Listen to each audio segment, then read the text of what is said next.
Good morning, everybody. So, of course, you all are here and you see the title of my live stream. And I know that it's not my typical content.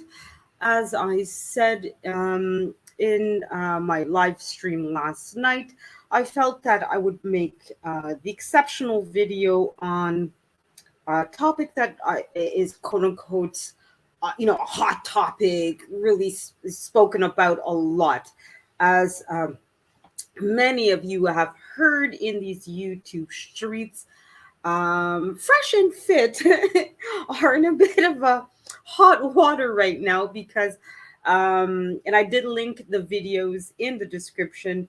They hired a lawyer apparently to send out quite a few copyright strikes to the lead attorney and to Abba and Preach. I've linked directly to the two videos where Abba and Preach and the lead attorney talk about this. So for those who want, quote unquote, want the tea, I definitely would recommend that you watch their videos on the topic, as they explain the situation a lot better than I could and sort of give their perspective on the situation and what it felt like to go through that event.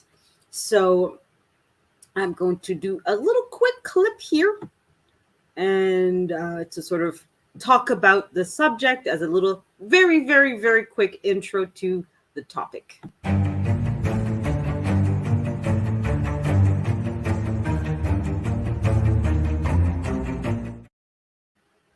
And that's it. So obviously, today we're going to talk a little bit about copyright and what that means for us as content creators, specifically content creators like myself who do use the content of others on their channel, either in part or in totality, to create content, right? So I felt that it was important for me to talk about this, not because I like, like talking about gossip and what other people are talking about, and oh, look what's going on in these, oh, the manosphere, oh, it's breaking apart. It's really much more because um, when a YouTuber like myself uses the content of others, I'm very mindful and very aware that a copyright strike um, could be used against me to sort of take my channel down or take the video down. So when I create content that uses clips of other people's stuff, I always have to keep that in mind. So I'm going to, fairly quickly explain to you guys, the difference between copyright and fair use and so forth, so that you guys can also hopefully be helped navigate in these YouTube streets and be um, unafraid of using other people's content, but also aware of what your responsibilities are if you do decide that, hey, I would really like to do like She Stole My Thunder, or people like What the Funk, who uses other people's content to create content of your own. So, if you came for the tea or the drama or anything else, that's unfortunately not, you haven't come to the right channel or the right, the right video, but it is what it is. Hello, Blind Guy, his wife, they're live. Hello, Gail. Thank you guys for being here. And I do hope Wealth Engineer does show up, because he did say that, and I did pin the comment that he was excited for this one. So hopefully he'll come in, but he might have had a late night of working. I'm glad you guys are here with me. And I do hope I live up to your expectations, Laquita. If there's one person I hope I don't disappoint, it's you. So we're going to get into it, okay, without too much further delay. Now, obviously, my disclaimer is, of course, I'm not a lawyer. Hello, big time drum. I'm glad that you guys are here. Let me just put in 1 second, guys, here. Of course, I was preparing quite a few things for this video at last minute, which is why I'm not my usual Actually, let me retract that. I'm my usual disorganized self. What am I talking about? But yes.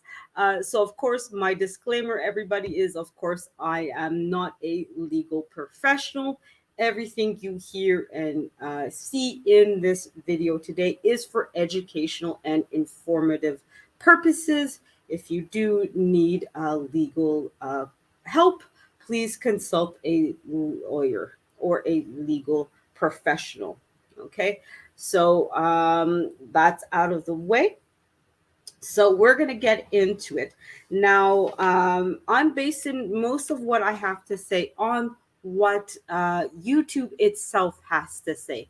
So yes, although I'll be given, a certain amount of my personal interpretation and my personal experience, um, and I do have to disagree with you, Big Time Drum. In fact, I'm glad that you said that comment, um, because this is why I'm. Thank you, Gail, for that warning.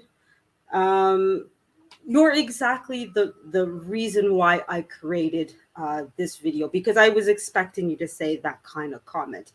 Um, that's exactly the attitude that I don't want people to have. I don't want people to have your attitude of, oh my God, I don't want to use content of other people because, oh my God, oh my God, oh my God. So that's why I'm here, hopefully, to explain copyright and fair use so that those of us who want to use other people's content are able um, to do it. I don't mind. What I'm going to do, Big Time Drum, is I'm going to have my presentation about it. Okay, so I will be talking about it for a while. And afterwards, if I still haven't managed to convince you, you'll be more than welcome to come up on the panel.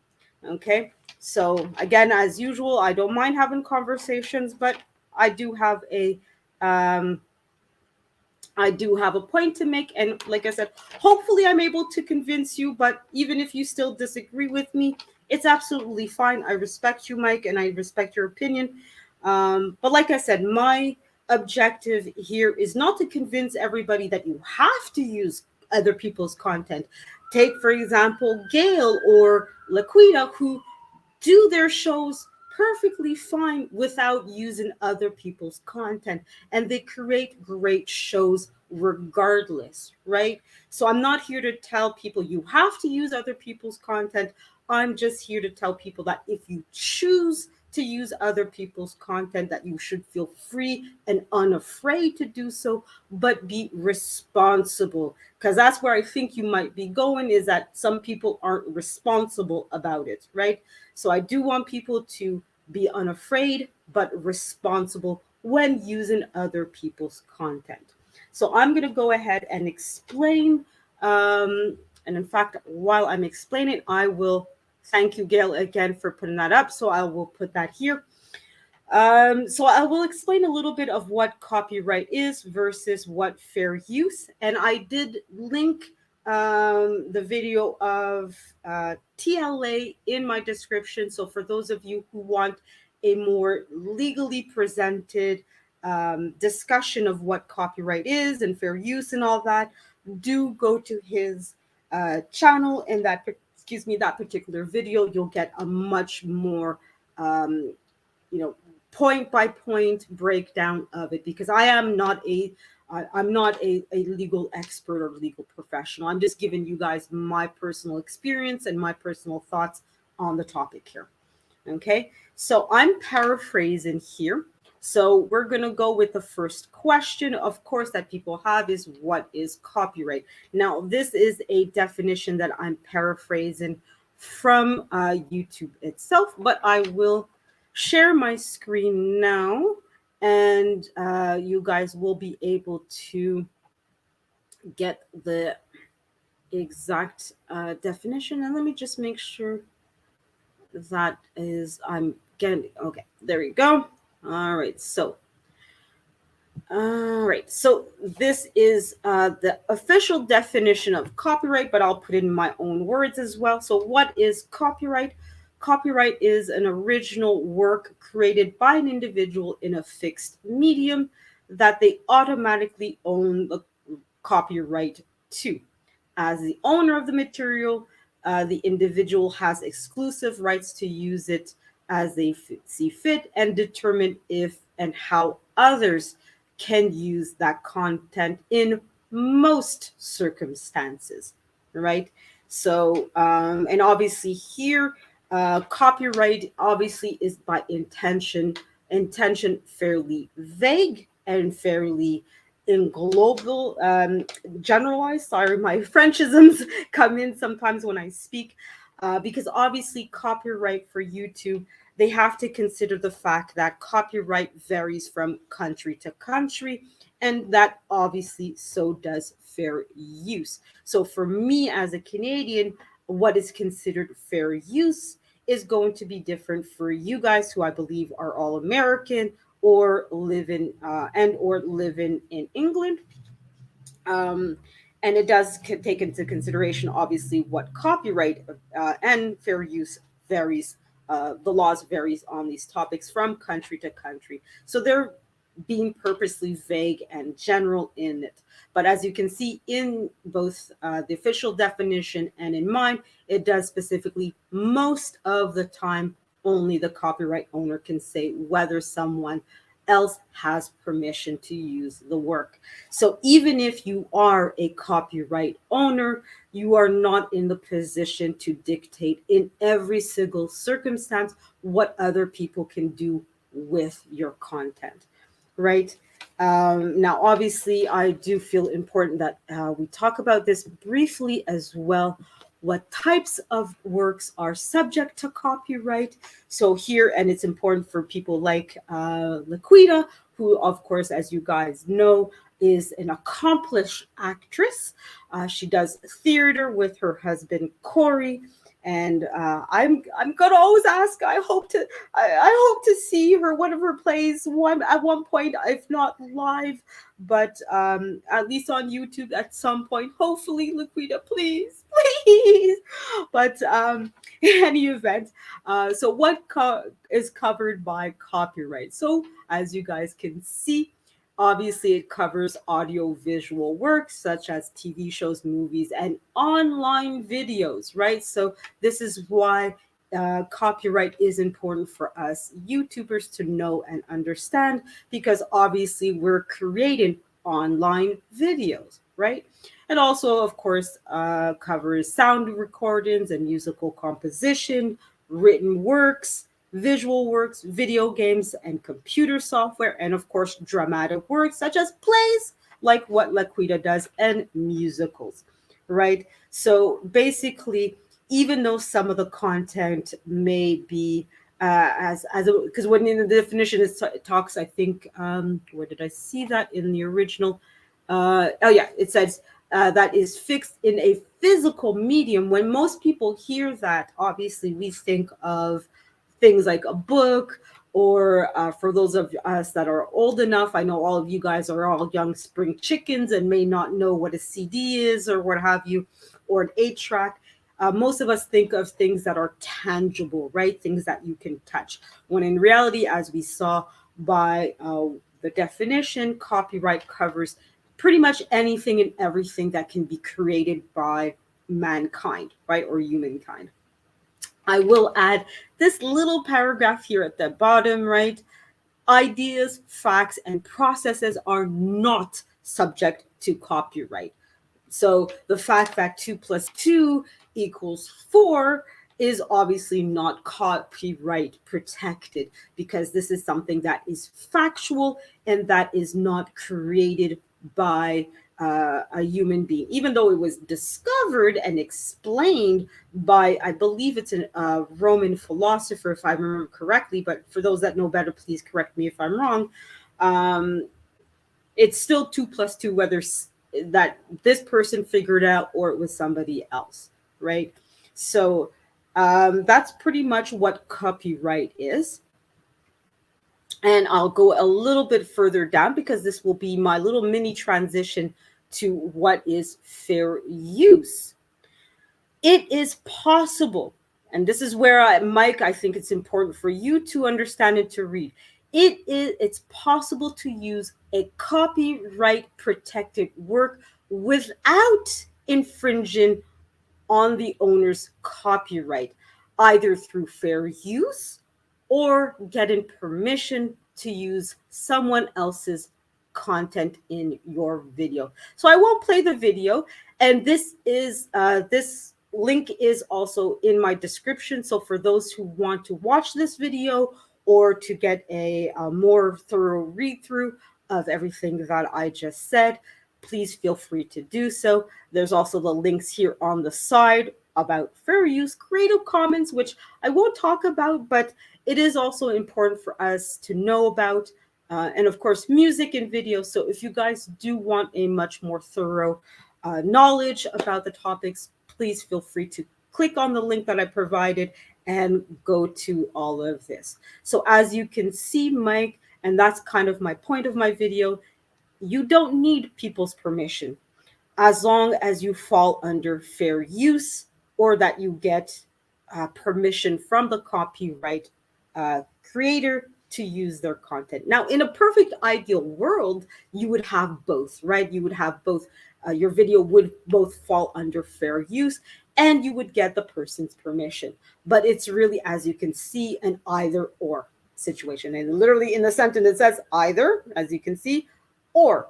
Okay, so either you make sure that your video falls falls under fair use, or that you get the person's permission. Now, obviously, I do have a little mini poll. So for those of you who want to participate in the poll, please give your answer.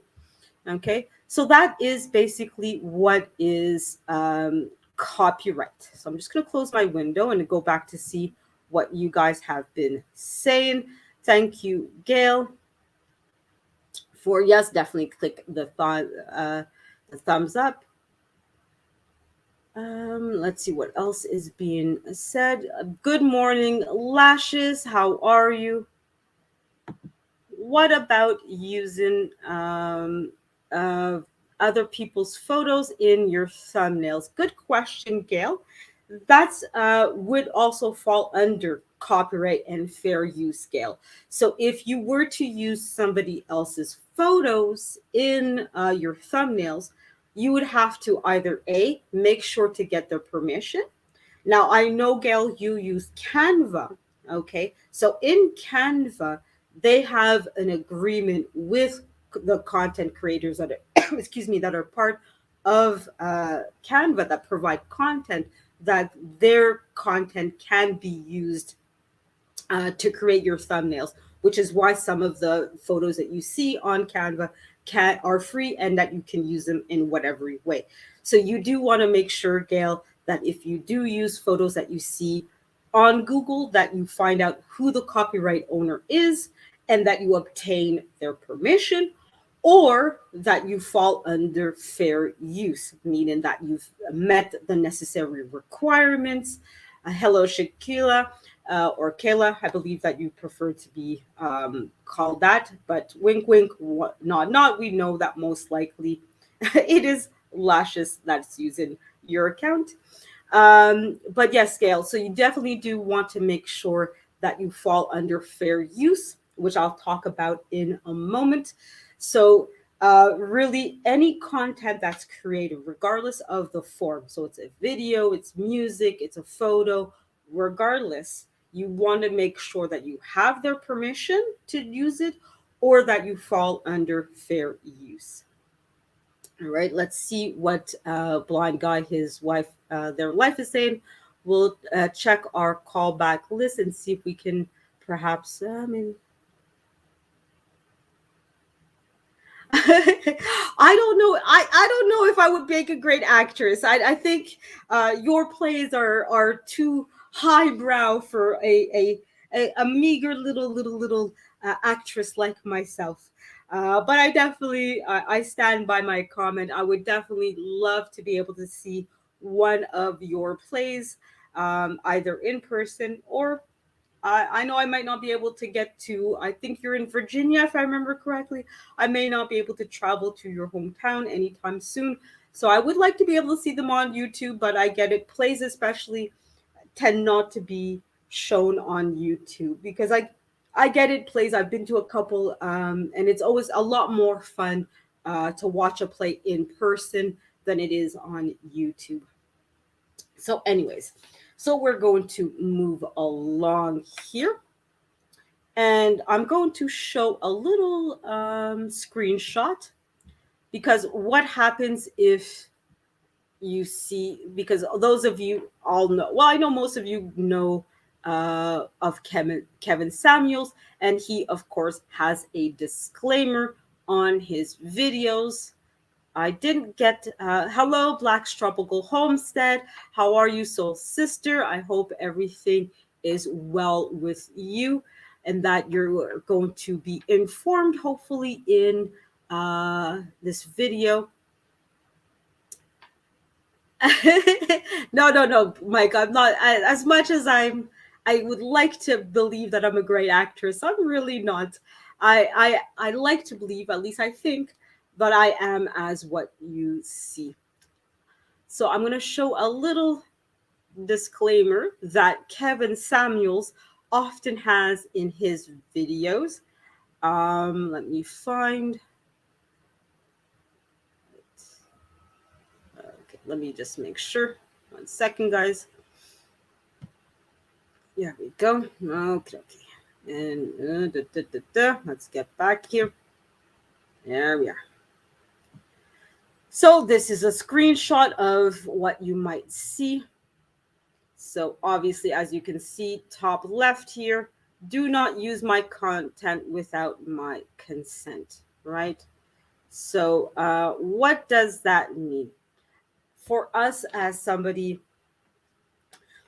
oh, you just had to rub that in my face, didn't you, Black Tropical Homestead? Here I am. You're 80-degree weather. I'm looking outside. It's raining. It's snowing. Bah humbug to you. How dare you have beautiful weather?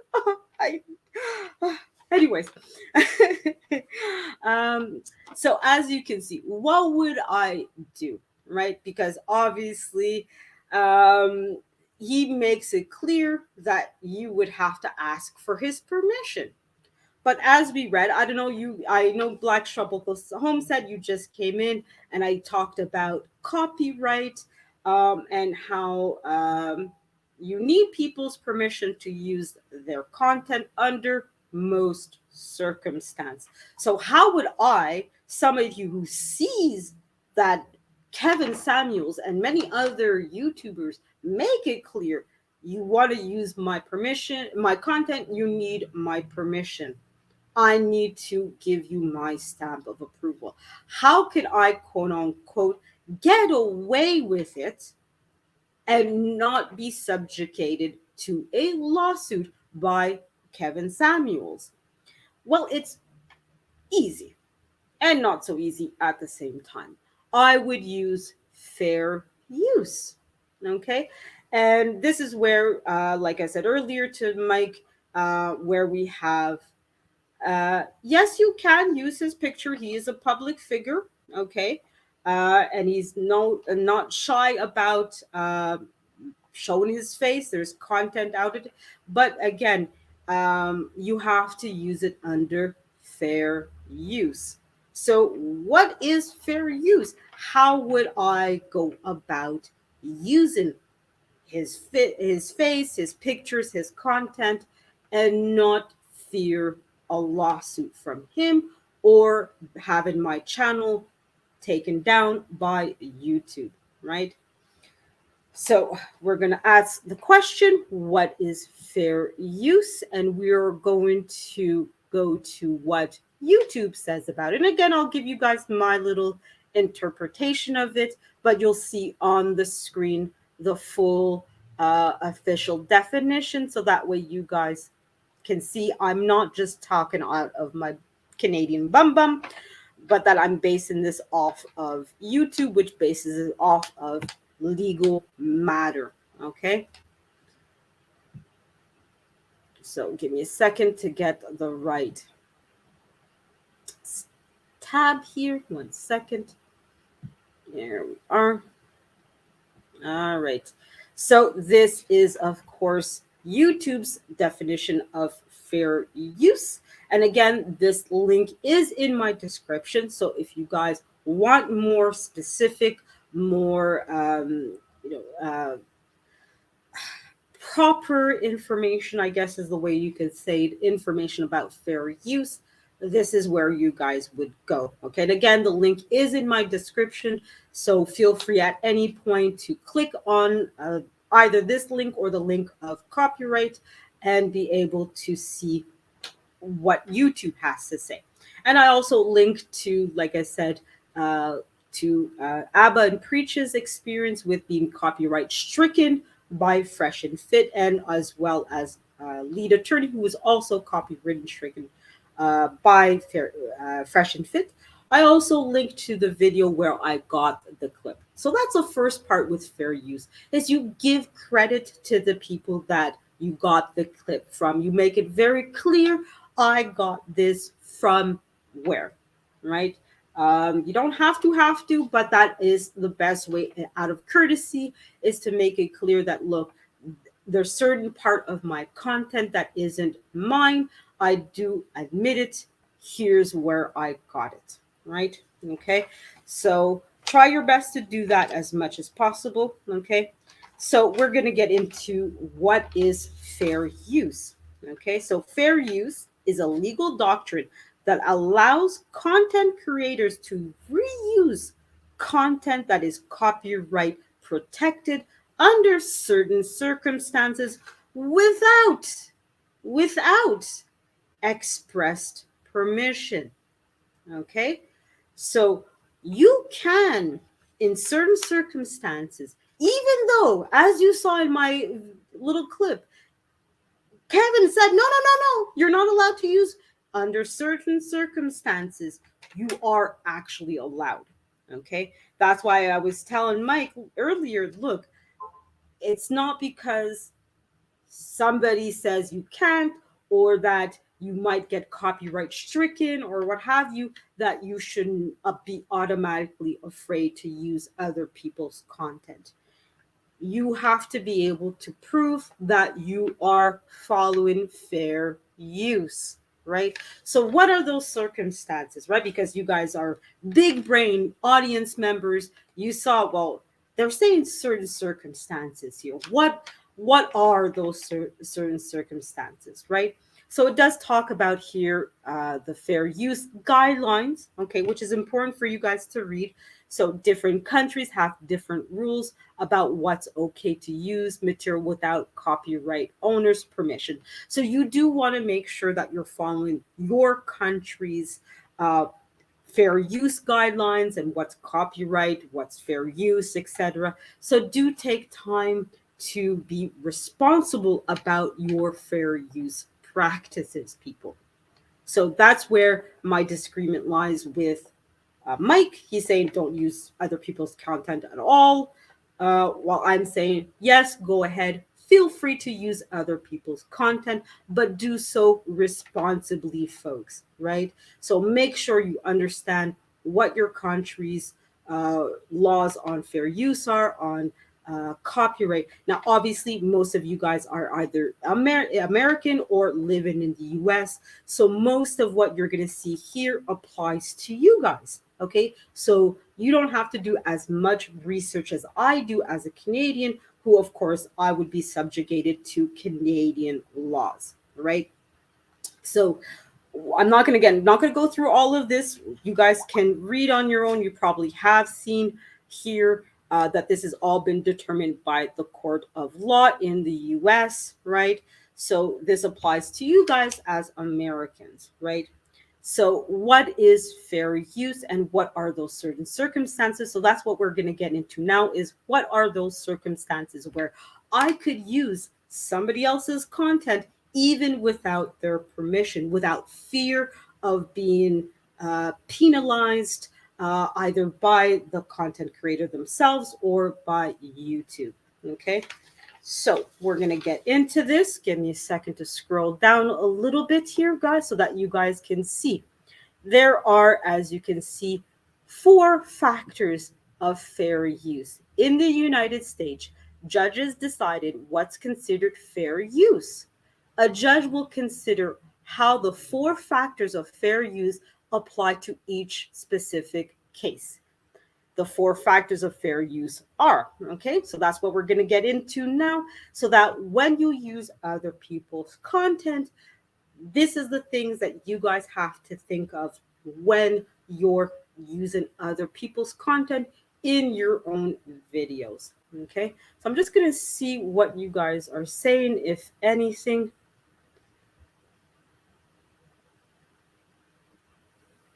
Okay, yeah, as I said, Mike, I will be sending your link. I know I want to explain and make sure that you will be given an opportunity uh, to explain yourself. If I did a misunderstand you, I apologize, but I will be giving you an opportunity to explain yourself, and that way you can clarify any kind of misunderstanding that we might have had.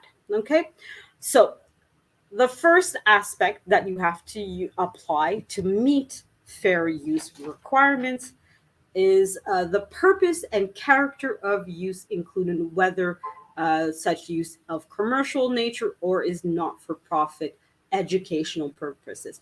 Obviously, that's legal mumbo jumbo of, are you planning on making money out of this, or are you planning on informing or educating people, right?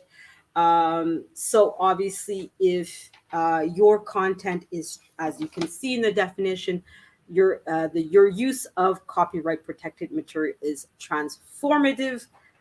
This means you add new expressions to the original material. You'll most likely be considered as fair use. Okay, so what does transformative mean here? Okay, so I'll show you a clip in a moment that I used of one of the Abba and Preach video that I link. So you're basically using that clip in a completely different way from its original content, from its original intent. All right. You're making it something else. Okay. And as you'll see, and I'll just stop sharing for a second here. As you'll see with my clip that I used, that it is different from what Abba and Preach did. Specifically Abba, because the clip is of Abba. Abba was not, hello before the billions, thank you for being here, bonjour, comment ça va? J'espère que vous allez très bien. Of course, I just added a little extra French for you, and hopefully your big brain will be able to decode the added bonus French. So give me a second here to get into here. Into what? Okay. So I'm going to show you the very small clip. I'm using the copyright system because you don't want to go through the litigation process of actually taking someone to court for defamation. That's going to fall back on you.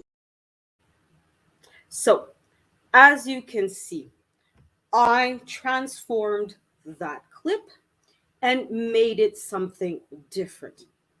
How did I do that, right? Because some of you may not have noticed or may not have seen the differences. One is I made sure that, and I'll talk about it in the other points that I'm going to go back to in a moment, is one, I clipped down the original video. Okay. His video was over 7 minutes. My clip was maybe a few seconds. So that's one way to make the video transformative, right? You're not using the full clip as is. So that's the other part that you guys have to follow when you're wanting to use the content of other people. So one is already you don't use the full content, right? So in this case, I'm not going to use the full 7 minute clip that Abba did on the topic. I used a very small amount. The other way that I transformed it is, as you guys saw, is I added special effects to it.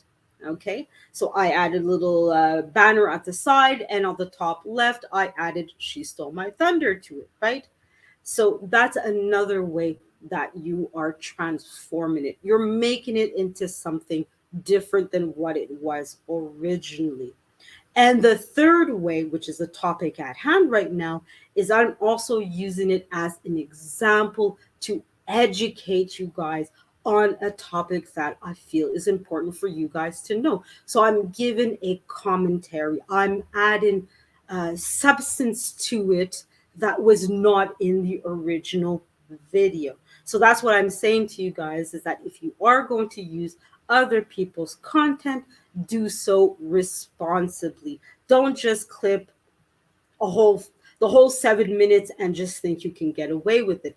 No, don't do that, guys. You will get a copyright strike, which is exactly what I want you guys to avoid. I want you guys to be able to do something like what I just did and not fear that, oh my god, Abba's going to come after me and do something horrible, or I'm going to get a copyright strike, and oh my god. That, I think, is one of the things that yeah, no, yeah, I'm not against Mike. He's Laquita, you always make me laugh. I highly respect Mike and his opinion. I just disagree sometimes with him, and just like I disagree with what a lot of other people say, I don't always agree with everybody all the time, everywhere. Anyways, so yes, so you definitely want to make sure, guys, that if you are going to use other people's content, sorry, be transformative. Another example of that is if you go on to, and that's why I had mentioned him, is What the Funk's channel, right? He uses also copyright content, right? Excuse me, copyright content, copyright protected content, I should say. For example, in one of his latest videos, he has the characters, I think it's even a scene from the movie Cars, and he uses it freely without fear in his video. And you know why he does it and has no fear? Because he's transformed it so much that it is no longer the original scene of the movie. He's added his own music to it. He's put it on a loop. The background has changed. The music has changed. The color has changed. The overall, he's added special effects. It's not the full movie, right? So he's put so many different elements on it that it can no longer, when you put those two scenes side by side, you can no longer say that it is the same thing, right? So if you guys are going to use other people's content, that is the objective. Think of it that this way, right? When you upload a video to YouTube, basically, as one of the checks, when you guys upload from a desktop, there's going to be 4 checks that you're going to go through. The first 2 is just you add in your basic information, making sure that it's where you need it to be. So no, it's not for kids, the playlist, etc. The third one, okay, is YouTube checking to see if your video has an identical twin somewhere out there. I use that example because we all know what identical twins are, right? You know, when you're looking at identical twins, you typically, if you're saying identical twins, you cannot tell them apart. That is not what you want when you're uploading a video to YouTube. You do not want your video to be an identical twin to somebody else's video. You basically, your objective is to make it at most a fraternal twin, that there's enough differences in between your video and that other video that you can tell them apart without any problems. In fact, in a perfect world, your video and that other person's video would be fifth cousins removed, right?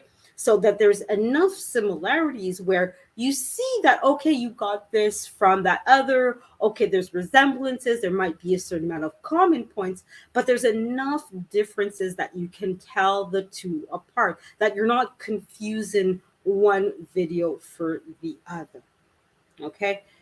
So I'm going to go on to the other points of fair use. So that was point 1, what's the point of your video, right? Are you there to make money, or are you there to educate people and give them some extra information that was not in the original? And by doing so, you're transforming the video, right? You're making it something original content. You're making it something different, right? So if you're not sure how to do that, please learn, please practice, please make sure that you're really looking at the different elements, okay? So basically, what makes a video, right? You're looking at the music, you're looking at the audio, you're looking at the duration of the video, you're looking at the special effects, you're looking at the color, okay? Some people would even flip the video, okay? So there's a way that whatever was on the left now goes on the right, whatever was on the right goes on the left, right? So those are the different elements that you're going to look at to make the video transformative, right? And of course, like I said earlier, you're not going to use the full video, right? So if the video is 10 minutes and 12 seconds, don't use 10 minutes and 12 seconds. That's the first thing YouTube is going to check. How long is your video? All right. So that's the things of twins, right? It's going to look at color. It's going to look at height. It's going to, you know what I mean? So you want to make sure that there's as many differences between your video and the other. I'm I'm glad that you like that analogy. So I was hoping that it would you guys would understand and that you would get the point. So you don't want your video to be an identical twin. You want it to be as close to cousins as possible, right? So you want it to be as different as possible. You're allowed to have a certain amount of resemblances. It's absolutely fine as long as you're not identical. You're good. Okay, but again, do this uh, with um, with the knowledge that your country, what makes your country fifth cousins, might not be the same as somebody else. Oh, sorry guys, I have a call coming in. 1 second, guys.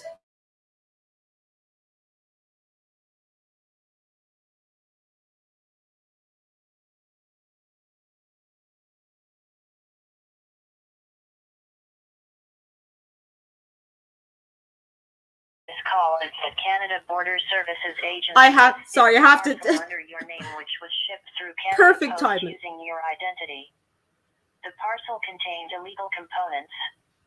There is an arrest warrant already issued under your name. To talk to an officer from So this Canada copyright has now come into a getting these fraudulent calls.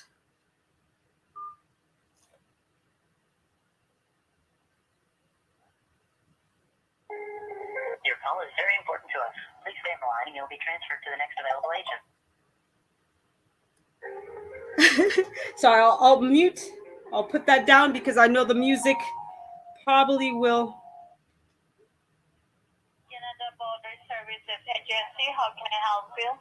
Well, I was wondering. I see that the message said that there was a parcel that was being held. I'm not too sure what's up with that. Can I have your name? My name is Anna Smith. Anna Smith? Yes, that's correct. Can I verify your postal code number? Oh, I always have a hard time remembering. My postal code is. Hold on a second. Let me get a piece of mail. I always forget mine. 1 second.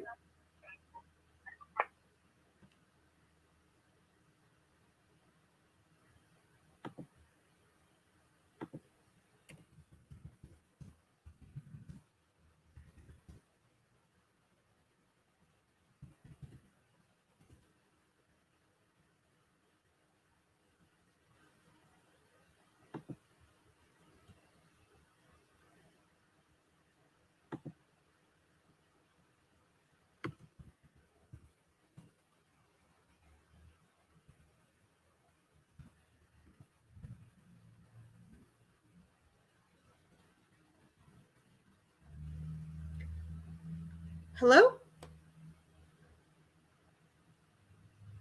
Yes. Yes. My postal code would be H2X3C9. H2X. Yeah, 3C9. So H like in Henry, number 2. H like an ashtray.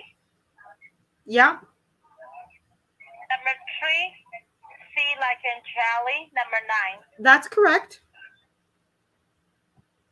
Alright. So your first name is A like an apple, N like an Nancy, N like an Nancy, E like an Easter. That's correct. And your last name is Smith. That's correct. So here, when I pull out your file, I can see right now Canada Border Agency has been found one parcel, which was shipping using Canada Post Service under your name.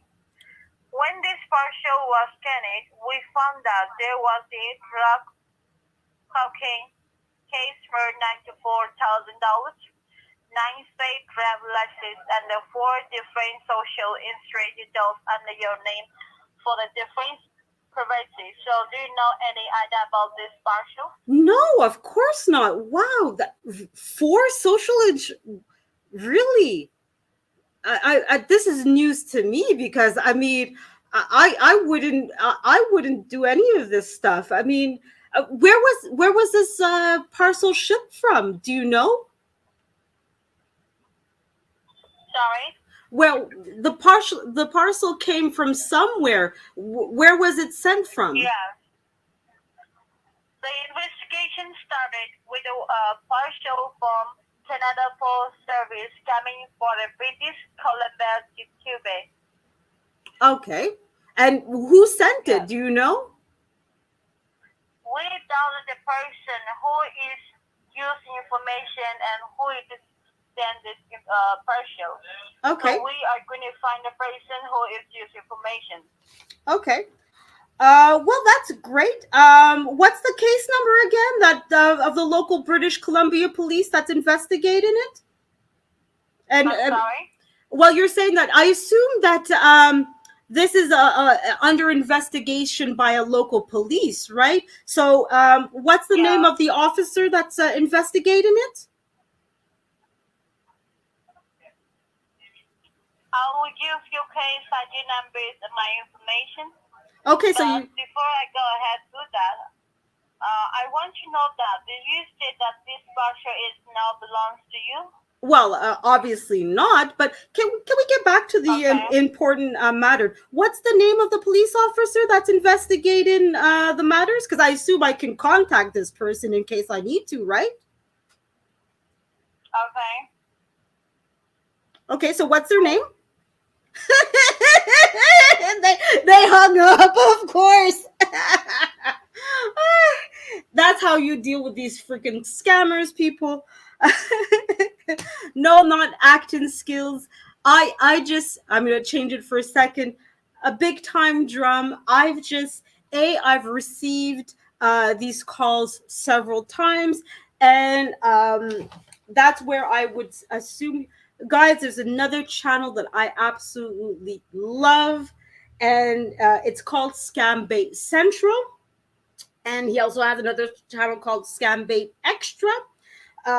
He deals with the Nigerian scammers, right? The ones where they say, "Oh, I have millions of dollars for you. You just have to give me $20." So you know the typical questions, right? You know what they're going to say, what they're going to expect of you, right? Thank you, Lashes.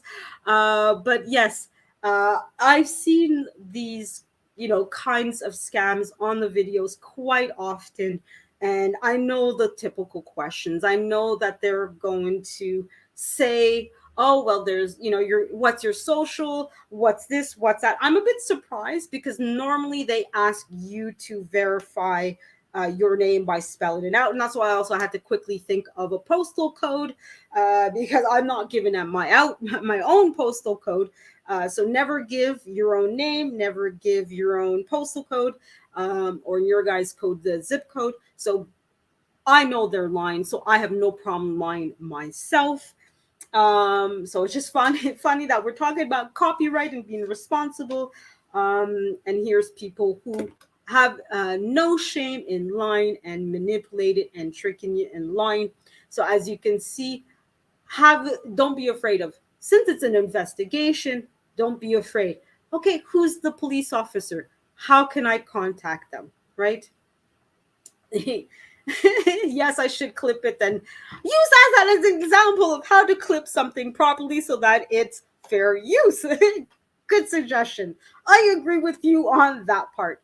Uh, you know, so guys, that's how you kind of deal with these scammers. Obviously, I could go into greater detail, but that's not the topic at hand here. I'm just glad the reason why I answered it is because I thought it was something else. But hey, I'm glad it turned into extra content that I could use for another video, as Mike has shown. So, anyways, back to our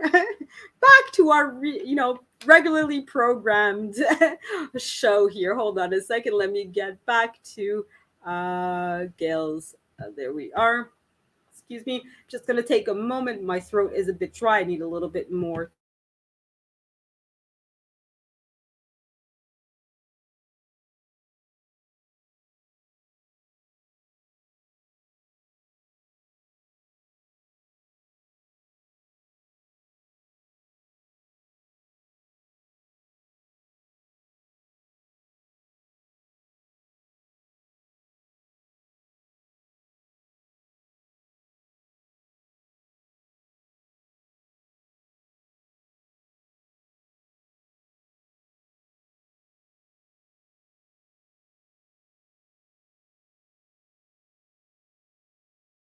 Here I was talking and talking and not realizing I was still on mute. I was just saying, Liquida, don't worry if you have a call. Please, by all means, take your call. I hope it's not a scammer like I got. And come back to us as soon as you can, and or watch the video on replay so that you hopefully get informed. So to summarize, my first point is make sure that you guys are transformative in the video that you create while using the content of other people. So make sure that you cut down the amount that you're using, the special effects. Make sure to add, make sure that it looks different. You want to go for the fifth cousin and not the identical twin video, right? So you want your video to look as different from the original as possible, not only in overall look, but also as purpose. Why are you clipping that video? Are you out there to make money, or are you out there to educate or inform? Now, again, I don't want to scare people and say, well, I would like to make money off of this, but YouTube. We will talk about that in a second. I'm just going to share my screen again. So give me a second here, folks, to get back to fair use tab. There we are. So as you can see here in the second line, they say commercial use are less likely to be considered fair use, but it's still possible to monetize a video that contains fair use material. So obviously here they're covering their own butts. So technically it is still possible to be monetized or have content that falls under fair use and make money off of it, but you really have to be able to argue your case strongly. Okay, so really make sure that you're heavily focusing on the not-for-profit educational purposes, like what I did with the clip. I'm not monetized. I'm making money off the videos that I make. So for me, the commercial use is really not applicable. So that's why for me, I have a lot less fear of using clips. I'm not making money, even if it's not educational. I'm not making money anyway. So even if somebody wanted to say, hey, give me a part, I'm making $0, so you're making $0 as well. So really try to focus whether your objective is to potentially be monetized. Make sure that you're as much in that non-for-profit educational section as possible. So as you saw, the clip that I used from Abba, I'm using that to demonstrate that you guys can clip somebody else's content, but you can do so in a way that is under fair use and how to do it, right? So as you saw, again, I'll repeat, I clipped it down from the original 7 minutes something to 6 seconds. I added special effects to it as well. And I obviously, by talking, added my commentary about the video, right? And I'm really not using it as a way for me to make money by flat out stealing Abba's content, right? Okay. So I'm here trying to make sure that you guys are learning about fair use. So the next point is the nature of the copyrighted material. So is it primarily factual or purely fictional? In other words, for example, it's the difference between clipping from a YouTube video from CNN talking about, let's say, O.J. Simpson's not guilty verdict back in the day, right? Versus me clipping from an audiobook of Game of Thrones, right? Game of Thrones was created by George R. Martin. He has copyright ownership of the material, or if it's not him specifically, somebody has copyright ownership. So if I wanted to clip the content of George R. Martin's audible book of Game of Thrones, I would have to have written permission to do so. Okay. Or at the very least, I would have to fair use the F out of that clip.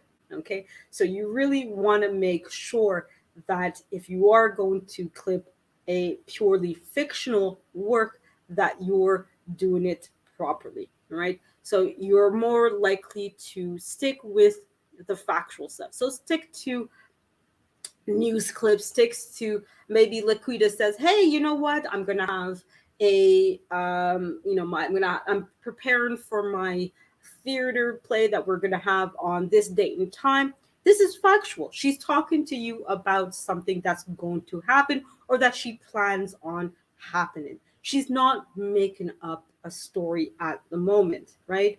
So that's where maybe having play more on that primarily factual works, right? So things that they're just talking about their everyday life or having conversations with people where they're just in there talking about their day, right? So you really want to make sure that you're avoiding as much as possible things that have are purely fictional, um, and that you're really if you are going to use fictional works, you highly edit it and that it is really you're making it something completely new, right? We all may remember the controversy with Vanilla Ice and his Ice Ice Baby song, where the beat to his song was so similar to the beat of another song that they made a claim against him, right? And the third point is what I was talking about earlier, which is the amount and substantial of the portion used in relation substantiality. Sorry, my French sometimes does not want me to pronounce words properly in English, of the portion used in relation to the copyrighted work as a whole, right? So that's why I was saying earlier, I did not use the full 7 minute clip that Abba used. I only used a few seconds, right? So I'm not trying to mimic his content 100% of the way. The first thing that they're going to look when I'm uploading my video is how long is my clip? How long is my video? If they see what, like, that's why I gave the example of the twins, right? What makes twins identical is, of course, how tall they are. So if one twin is 6'2" and the other twin is 6'2", okay, that's one thing that might make them identical. If they both have blue eyes, that's the second thing. If they both have blonde hair. So the more things that you're adding to your video that makes it identical to somebody else's, you're in trouble. So you want if you're going to be twins, you want your twins to be fraternal. Ideally, like I said earlier, you want your video to be cousins, fifth cousins of the other videos that are on YouTube, right? So you want your video to be different height, i.e., length. You want your video to have different colors to it. You want your video to have maybe a different background. You can download videos in such a way that you're only downloaded the audio of it. And I don't think you guys realize you can do that legally. Okay. And that way, with just the audio, you can then just clip the audio parts that you need, and then create a completely new video. Okay. So that's the other part that you can do. All right. And the last point, and this one is important to be careful of, the effect of the use upon the potential market for or value of the copyrighted work. All right. Uses that harm the copyright's owner's ability to profit from their original work are less likely to be fair use. Courts have sometimes made an exception under this factor in case involving parodies. Okay, so that's why sometimes you have parody movies where I think one of them, the last parody movie I remember watching is superheroes, where they're making fun of all the, the Superman, Marvel, DC comic book movies and all that, right? So, although they're making a large profit from it, it's not stopping Marvel or DC or Sony from pumping out another Superman remake, another Spider-Man remake, another Batman remake, another Marvel Universe, fifth season, blah, blah, blah. Okay, they're not being stopped. So even though people are spending money watching the parody movies, and it is to some degree impacting the Marvel movies, it's not stopping people from watching the Batman movies. I don't think I've ever heard anybody say, well, because I watched the parody superhero movie, I'm no longer watching Batman or Superman or whatever.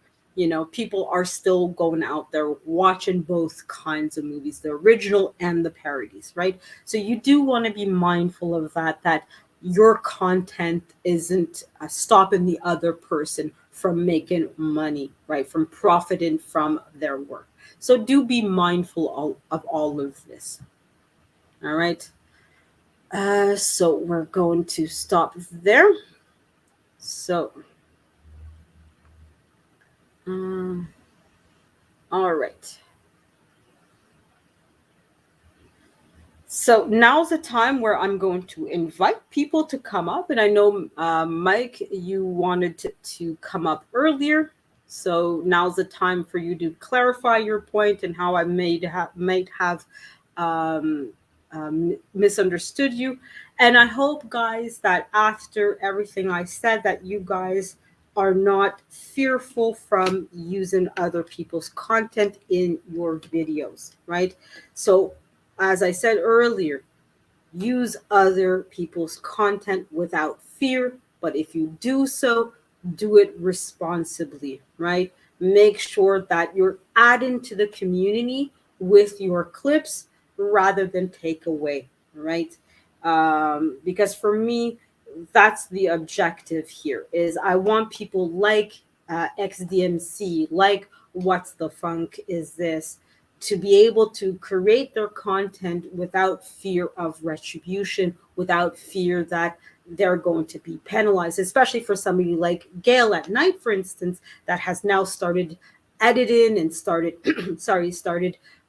clipping her own videos and maybe wants to integrate clips and content from other people.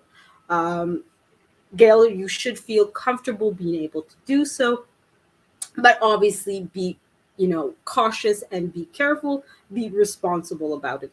There are certain things that you might need to avoid at first, so maybe start with the content of people that that you can go into contact with and say, like the lead attorney, for example. I know that you know him, that maybe not personally, but I know that you could go to him and say, hey, look, I would really like to use your clips. Can you put in writing that I'm authorized to do so, right? So that way you build that confidence, you build that capacity. There's obviously certain things like, sound effects, for example, you may be a little bit more cautious with, because when it comes to sound and music, there, it's a little bit trickier, so be more cautious with that.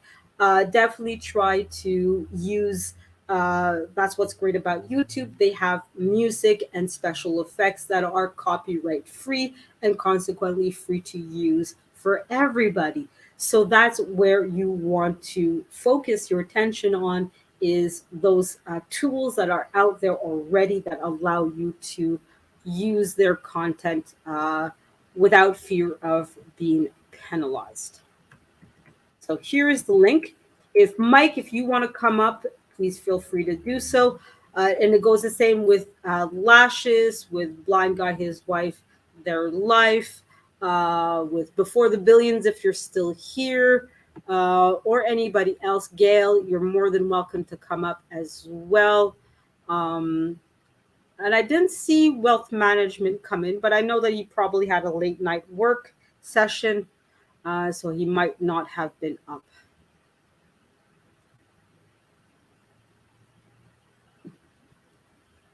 So I'll give everybody a few moments to come up. And I hope that my video was informative and that you guys got something out of it, and that I hope Blind Guy, his wife, their life, that I've met your your expectations, and I hope that this was useful. I'm just going to take a moment. In fact, while let me get my music, because I did, and that's the other thing that you guys can do, is that if you guys want music, is you can simply create your own music. Now, one of the things that I did was pay for my music. I see you there, Mike. Just give me a second.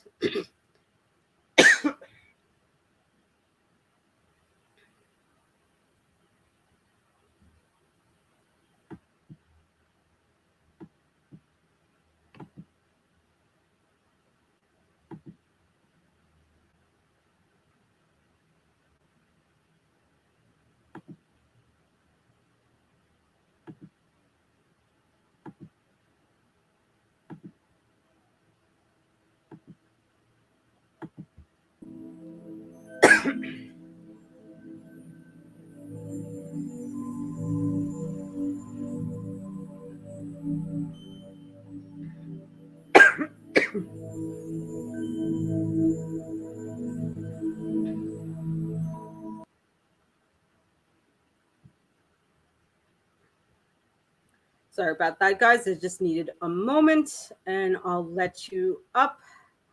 Dirty with that dirty. Is that the speedos you're using? How are you, Mike? I'm all right, sweetheart. Good. I knew you had to do that. So, let's talk Talk shop. Talk shop, and yeah. Go for it. Let's debunk a few things, okay? Mm-hmm. Yeah, of course. Okay, first of all, in my statement, I'm not saying to never use other content sparingly in your videos, right? Mm-hmm. However, what I am saying is, I can tell you with YouTube, for the most part, they're going to suggest, if you can avoid it, overall, and just be 100% original, even better. And I'll tell you why. Because, for example, right, let's say with Abba and Preach, okay, you only used a couple of seconds, and according to YouTube, they have said, okay, fair use, as far as we're concerned, is anything under 30% of the video, right? Let's say that's how they dictate that, right? Yeah. Right. Now, Now, even though to YouTube standards, that's okay. But it's kind of a double-edged sword, because on the one hand, YouTube has said, yeah, you're okay. It's not a problem. But however, if Abba and Preach looks at your video and decides, listen, I don't want my face in your video, you have no choice but to take that down, regardless of what argument that you may have of YouTube saying, yeah, well, that's fair use. Because Then where they win the argument is by them saying, I have the right to my privacy. I'll have to disagree with you on that, because did you see TLA's live yesterday? Yes, and as a matter of fact, Kevin Samuels in even in his talking points, he even backed up the very thing that I was talking about.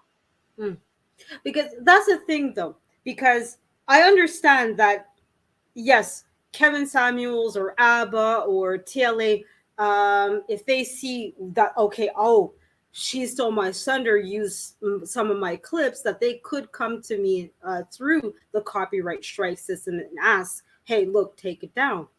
But I think you're flat out wrong. That No, YouTube, no. well, the thing is okay, that Because let as me long, ask you something. yeah. All right, so let me ask you something, right? And I'm and I'm going to show you proof is the pudding, right? Mhm. So, um, okay, here's a good example of what I'm talking about. Mm-hmm. It's like um, one time somebody um, had said something, right? Mm-hmm.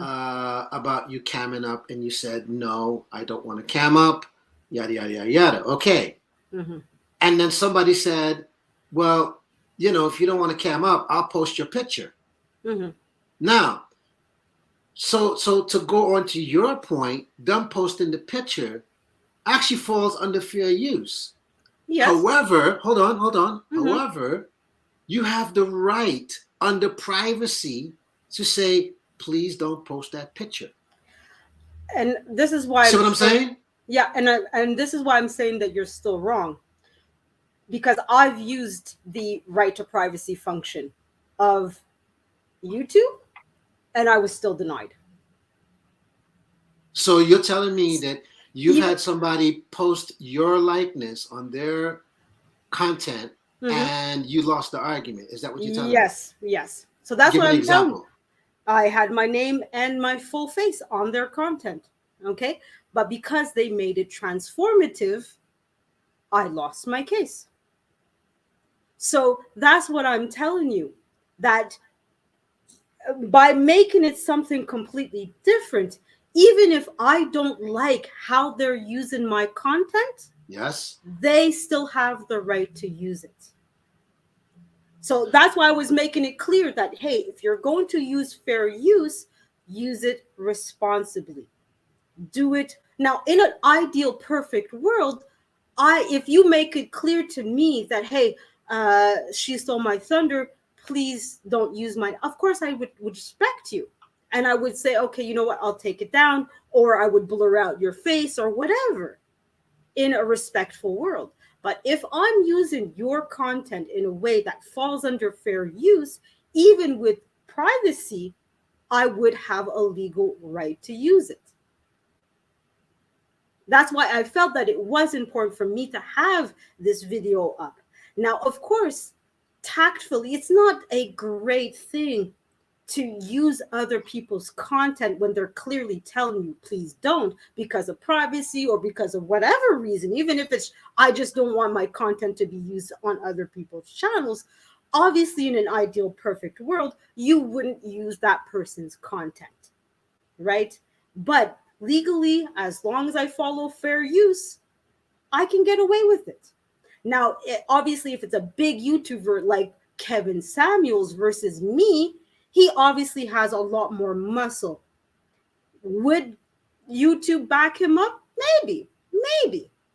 because he's making them money. He's bringing in the bucks. I'm not even monetized. Yes, But, but also, you know, let's okay, with Kevin Samuels, right? yeah. You also have to keep in mind that Kevin Samuels, at the top of his videos, Mm-hmm. has already put the disclaimer saying, please do not use any of the content without my permission. He Of doesn't course. give a shit about fair use or not. Of course. Because Kevin Samuels, right? And it Mm-hmm. was very interesting what he said, and I never thought about it till he pointed it out. He said the reason why he doesn't allow most content creators to generally get away with it, because his thinking is this, right? Mm-hmm. Is if he goes live, Mm-hmm. right? And and before he's had the chance to even clip any videos, like literally next morning, somebody has already clipped the video and they've put whatever portion of it on there to make their content. And especially if they're monetized on top of that, Mm-hmm. Kevin Samuels doesn't get nothing from that. Mm-hmm. He Well, doesn't even get he doesn't get the pushback from that. He doesn't get the money. He gets zero from it. mm-hmm. You understand what I'm saying? No, of So course. so so the person who has made the video, they get 100%. Mm-hmm. Got it? Yeah, no, and again, So yeah. so when he's speaking from that angle, he's making a very good point by saying, when people do that to him, it's a loss, Mm-hmm. because it's not as though where YouTube has a system to say, okay, if even if you use something under fair use, YouTube is saying, okay, well, uh, since this video is monetized, just instead of it being a strike, we'll just use it as a copyright claim where your video will just have to share the portion of the advertisement back to Kevin Samuels, so Yeah. that it's a win-win situation, right? Yeah. So I'll give you an example with me, right? Mm-hmm. I have music that's monetized on YouTube, Mm-hmm. right? Anybody who wants to use my music, just be aware that YouTube is going to pick it up, Mm-hmm. but it's not it for the most part. It's going to be considered a claim and not a strike. And let me explain. Because my music is monetized under YouTube's umbrella, right? Mm-hmm. What's going to happen is you're going to get a notice saying there's been a claim, right? Mm-hmm. And you're going to see my artist name, yada, yada, yada, yada. And either one of two decisions. Either it's going to say, this claim can be monetized. However, I will get the larger portion of the share in the ad revenue. Okay, or the decision could be you get none of the ad revenue and it all goes back to me. Yeah. But Right yeah, and now, so in a case like that, you can still go ahead and use it, right?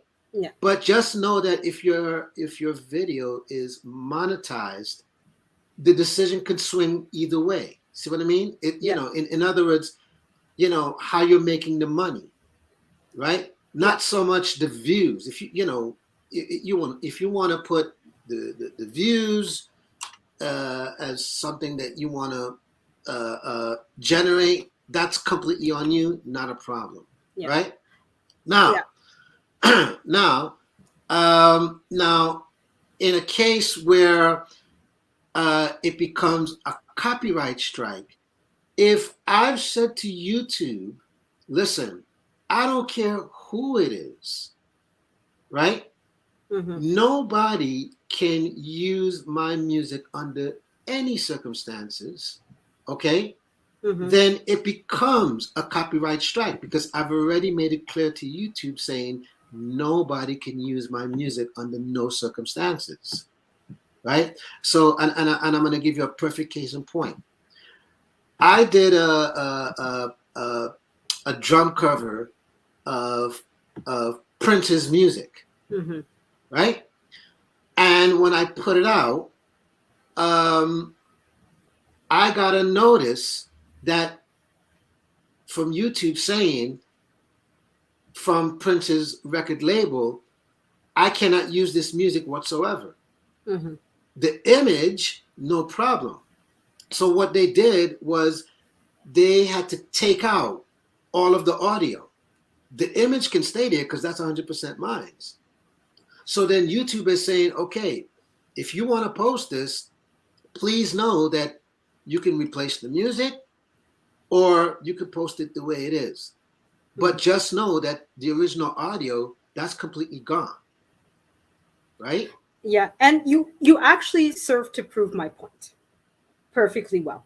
Because on the screen I pulled up, this is the fourth point of fair use. The potential value of your video being taken away income from somebody else. So that's why I was saying use fair use responsibly. Because Mm-hmm. you're right. If it's determined that my video is taken away finances from somebody else, it's no longer considered fair use. Right. So that's why I was saying don't be afraid to use fair use, but do it responsibly. So, But yeah, but but when it, you say yeah, but see, here's my pushback. When you yeah. say responsibly, the problem with what you're saying, Mm-hmm. you can't determine that until the claim has been made. Do you understand what I'm saying? Well, no, and the thing is with you, for example, the example that you gave with using a cover of a Prince's song, Right. and I think I've heard you talk about it, or other people talk about it. Yeah, yeah, What absolutely. what YouTube is picking up, and that's why I used the example of identical twins. Your beat of your music, even though it was a cover, because it was matching Prince's song perfectly, Yes. to them it was a twin video, an identical twin video. So even though it was you playing and not Prince, to it was two alike. Because you'll notice with David Hunt, for example, he's often requested, can you play this song? And he'll tell you by intention, I have to make my song, I have to make my cover different. Because even though it's the element that I'm using is simply the music in of itself is covered by copyright. I have Absolutely. to I have to make my music, my cover different enough so that it falls under fair use rather Absolutely. than copyright. So Absolutely. that's my point that I'm trying to make. Not that okay, you shouldn't play covers, not that you shouldn't use Kevin Samuel's Right. content, but make it different enough so that your Yes. video is no longer an identical twin. Yes. Your music is no longer Yes. identical twin. Because this fourth element will kick you in the butt every single time Right. if you're not careful about it. So that's what I'm trying to educate people on. If Right. you're going to And if you're going to use other people's content, be right. aware of this fourth point that if you're not careful, you could get kicked in the butt with it. Right. And That's my also yeah. yeah, but also what I wanted to say is you know, the issue is that it doesn't fall it's not a one size fits the shoe situation because I have many drum covers I've done Mm-hmm. and and to be honest um, the only time I've had that issue was with Prince's music. Mm-hmm. Like literally when I tell you 99% of the covers I've done, Mm-hmm. all of them has been under copyright claim and not copyright strike. Mm-hmm. You know, because what's happening lately is that, for example, you know, with the music world, you know, instead of trying to bite the hand that feeds you kind of thing, Mm-hmm. everybody's saying, well, look, you know, if this guy's willing to do that, then this guy's clearly promoting, you know, my Mm-hmm. content. Yeah. Okay. It doesn't matter how he's doing it, but the point is he's doing it. Mm-hmm. Right. And so if it reaches another 10 people, then go for it. Mm-hmm. Because the point is it comes back to me, and that's okay. Right. And Yeah. not only it comes back to me, but I could be willing to say, listen, if you're monetized, uh, I'll give you 30%. I take 70%. Everybody's happy, Yeah. right? Or Yeah. I could say, listen, I'm sorry, but all the monies go to me. But if you want to use the music, you know, have at it. Cool. And you Yeah. know what I mean? Yeah. All is fair in love and war kind of thing. You know what I mean? And that's why I'm So glad. it's Yeah. very so what you're saying, I hear you, but it's not an exact, you know, you take the brush and paint it with everyone. It's not exact. Of course not. And I tried to make that as clear as possible at the beginning that you do have to look up the copyright laws of your Yeah, country and make yeah, sure that you understand what you're getting yourself into. yeah, And YouTube itself is also very vague in general because it yes, knows that it is a case by case situation. What absolutely. applies to me does not necessarily apply to Right, you. And that's why I was telling you being responsible is also being aware that, hey, I have to be mindful that there's certain things that I need to do to protect myself and to make it as transformative as possible. right. You So know, so and just to yeah. give you an example, like with your channel, and Hmm. that's why I made it, you know, I just wanted you to be mindful that Hmm. your channel falls under where kids can watch it. Yeah, no, I did change that though. Right. Yeah. Now, so because it falls under that, you know, YouTube is going to scrutinize for certain things that you say, how you say it, because there are kids watching. Hmm. Got it? Yeah. So if we're having adult conversations, they're going to be like, wait a minute, what's going on here? Hmm. You see what I mean? Yeah, of course. So versus if your channel has been set to say, nope, this is not made for kids, then we can have the adult conversation. They're like, listen, have at it. As long as you don't say certain keywords, Hmm. you know, that falls under the rules and the regulations, they're like, hey, have at it. Yeah, of course. No, and of course, and that's why was hoping that I had made it clear that look, I want people to be feel comfortable enough to use content, but be aware that there's certain things that you need to do to protect yourself. Absolutely. You know, Absolutely. and like what you brought up the point of, hey, when I do a drum cover, hey, I have to accept the fact that I might need to be sharing the copyright claims with other people Yeah. because hey, and that's what you have to feel. You have to feel that you're okay with that. Not Yeah. everybody Yeah. on YouTube is going to feel comfortable with that. I know a couple Right. of my videos are copyright claimed, and I'm okay with that Yep. because I Yep. realize that, hey, look, I know that I'm using content that's copyrighted and I didn't transform it enough so that it falls under fair use. But the second I decide, you know what, I really want to eliminate all these copyright claims, I'm going to have to go into those videos and transform them so much that Right. they're no longer part of that original video and that YouTube and the copyright owner can no longer say, oh, these are identical twins or even fraternal twin, which is why I gave that example earlier of have your videos be fifth cousin, that there's so many differences between Mm-hmm. your video and the original video that YouTube can no longer, and even the copyright owner can no longer say, oh yeah, this is my content, this is my music, this is my whatever, right?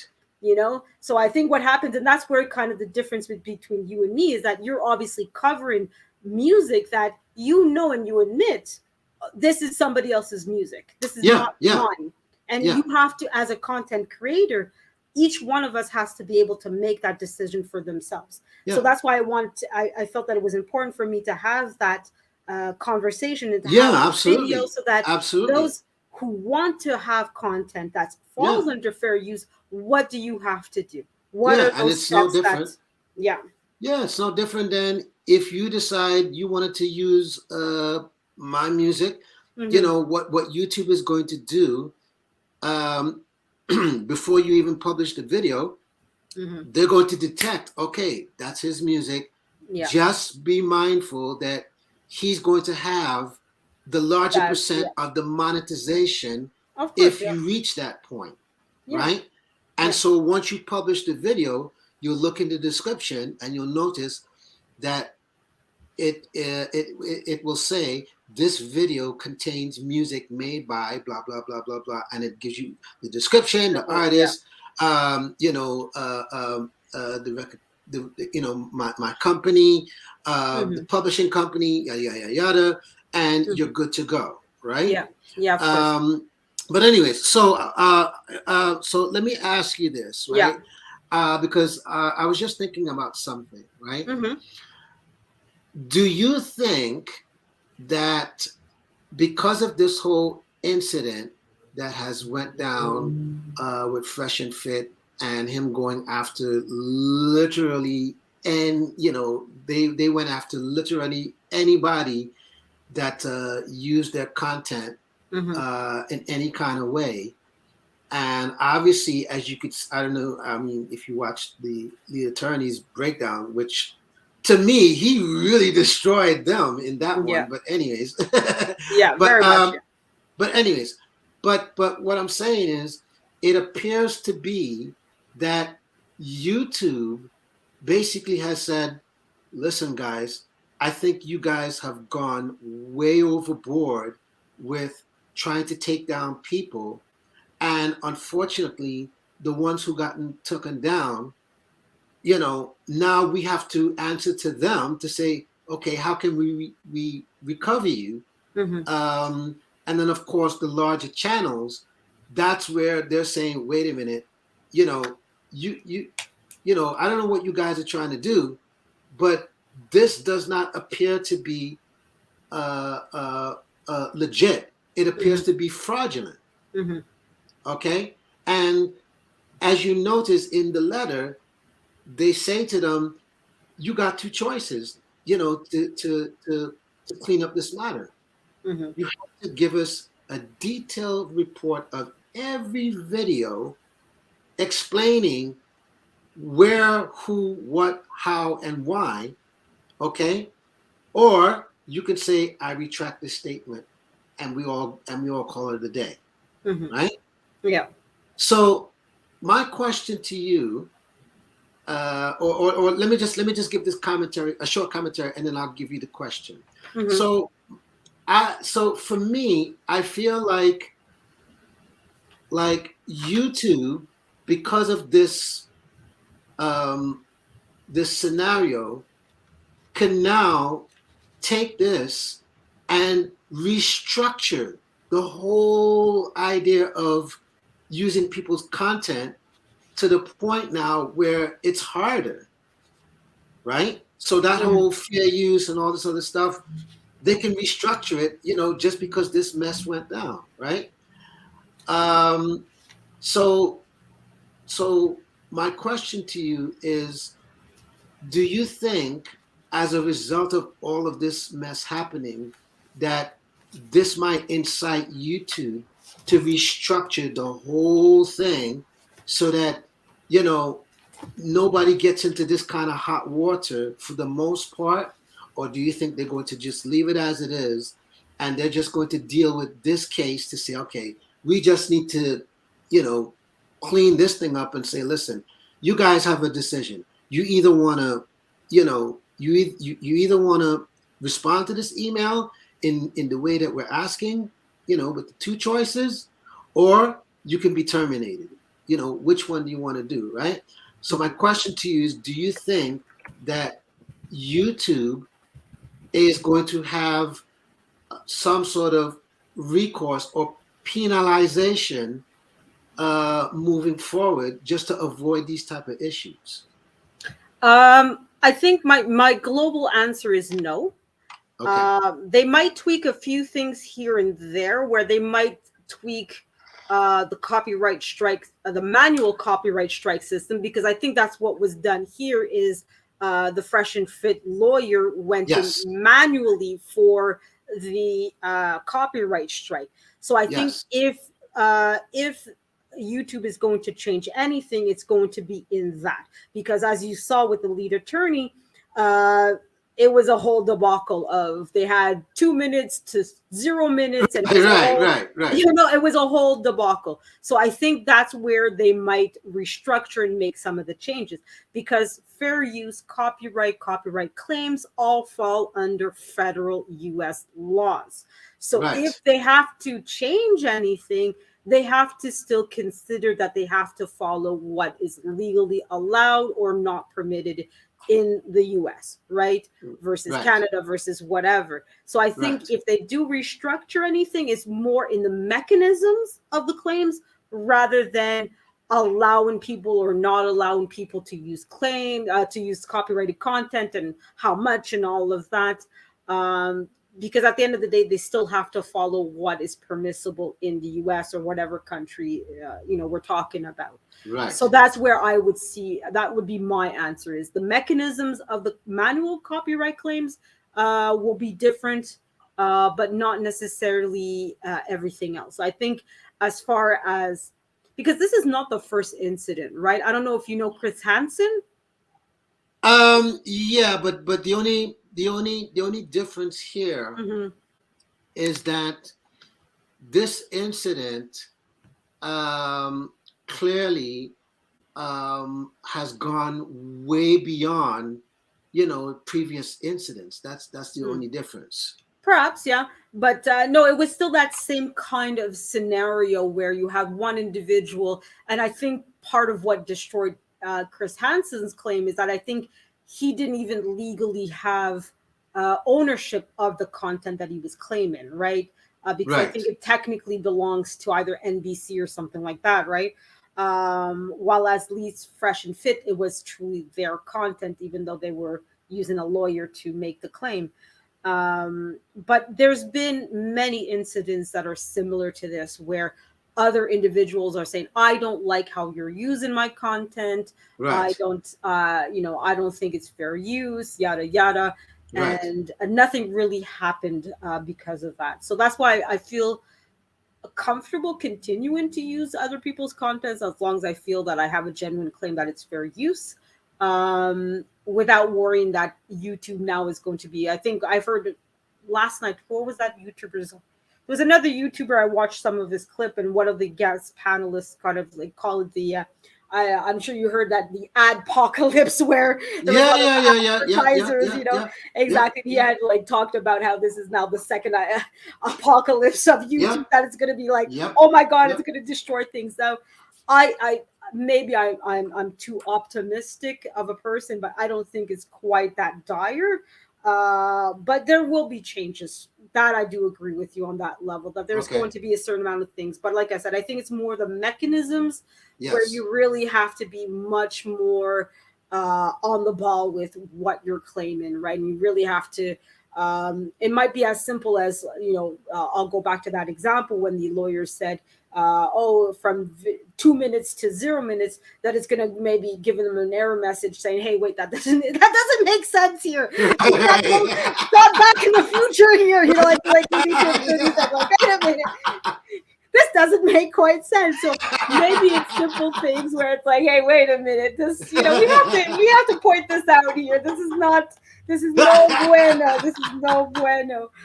Because to me, that's the kind of thing that, like, okay, we understood that he meant to say 0 minutes to 2 minutes, but that kind of mistake can, obviously, if you have a legitimate claim that you're content was used against your permission, Yes. that it could literally jeopardize your claim, even though I think when a copyright strike is done manually, a person on YouTube's end, if I understand things properly, does visually check it and make sure that everything, okay, what's going on. They would have understood, okay, you meant 0 to 2 minutes, but that's the kind of mistake that could have easily been avoided if those sort of changes and checks that were in place properly on YouTube's end could have been avoided, and could have said to the fresh and fit boys that, hey, wait a minute, if you're not on your game on this, sorry guys, we can't even process your claim, let alone make a decision as to who's right and wrong on this topic here. And that's kind of the whole point of my video, is to make sure that if there are people listening to this and saying, Yes. I want to use content, that, look, do it properly, make sure that you cover yourself, make sure that you avoid even a claim. Because even though, like you said, look, it's not the end of the world. That just means a person gets a certain amount of the money versus you, etc. And if you're okay with that, look, you never know at what the copyright laws could change and say, hey, look, the second you have a cover for Prince, you can't even do that. Who knows, right? But Right. right Right. now, if the most thing that you're going to have is a copyright claim and you're willing to Right. live with that, okay, that's it. Then you Right. shrug your shoulders and you move on. Or Right. you tell yourself, okay, let me change it enough, right? So basically, I don't think for now, is because this is oftentimes, I will be things that will take YouTube a few weeks, maybe even months or years to So really implement the changes. Yeah. Go so ahead. so as far as you're saying, you believe with YouTube, this is more of an isolated incident. More so, yeah, more so than Okay. anything. And I mean, it's an isolated case that could have, quote unquote, a global impact, because, like I said, the Yes. processes could Yes. change. Yes. But it's not something that I think is significant enough that YouTube as a whole will crack down on the entire community and say, Right. okay, because of this whole fresh and fit thing, nobody's allowed to use anybody's content under any circumstances. Forget it. If you want to talk about other people's content, then screw it. You're not allowed. Create your own content. That's it. I That's it. don't. Yeah, but listen, I don't think they will go to that extreme Mm-hmm. if they were to make changes. My prediction would be, if they were to make the changes, would be that, if you wanted to use a video, Mm-hmm. that that YouTube would cover themselves by saying, okay, you need to fill out this form, Mm-hmm. and then they have to respond by saying yes or no.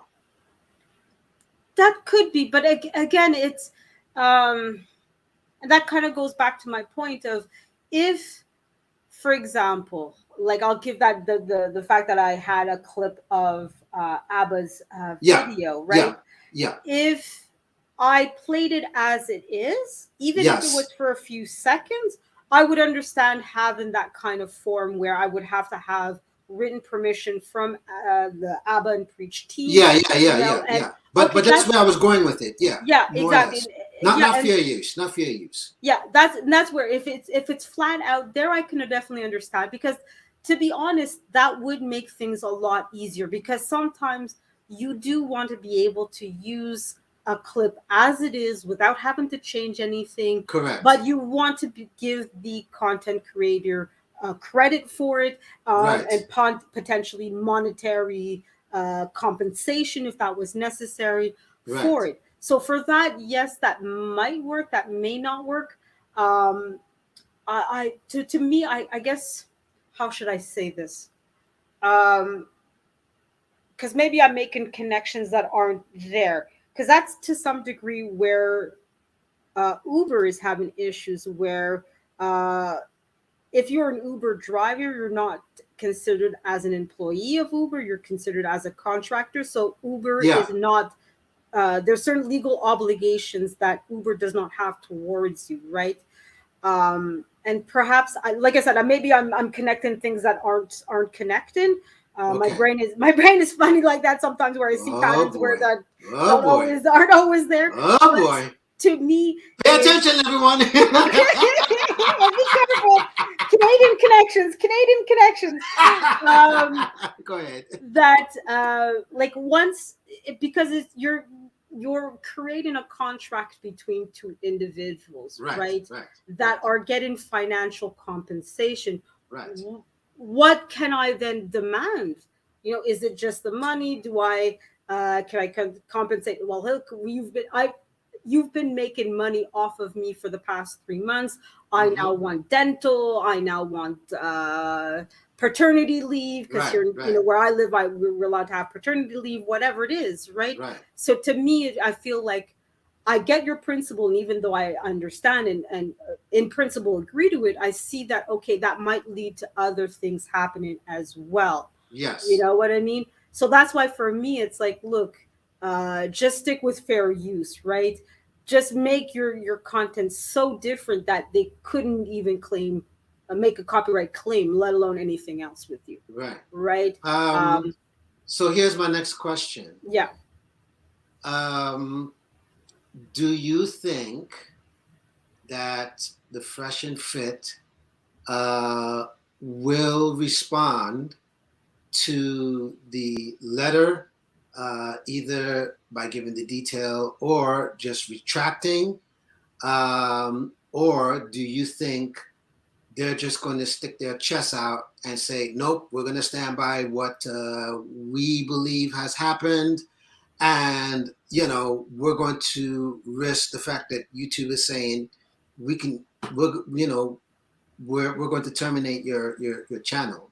Which way do you think, in your humble opinion or in your humble prediction, which that you think it's going to swing, and why do you think it's going to swing that way? Yeah, in my very, very, very humble opinion, I think at the very least, publicly, they're going to use that bravado that they've built up for themselves this entire time, and really say, "Oh, we're not going to retract our words." While as behind the scenes, I have a funny feeling they probably will retract it and say, "No, no, no, we apologize. This wasn't."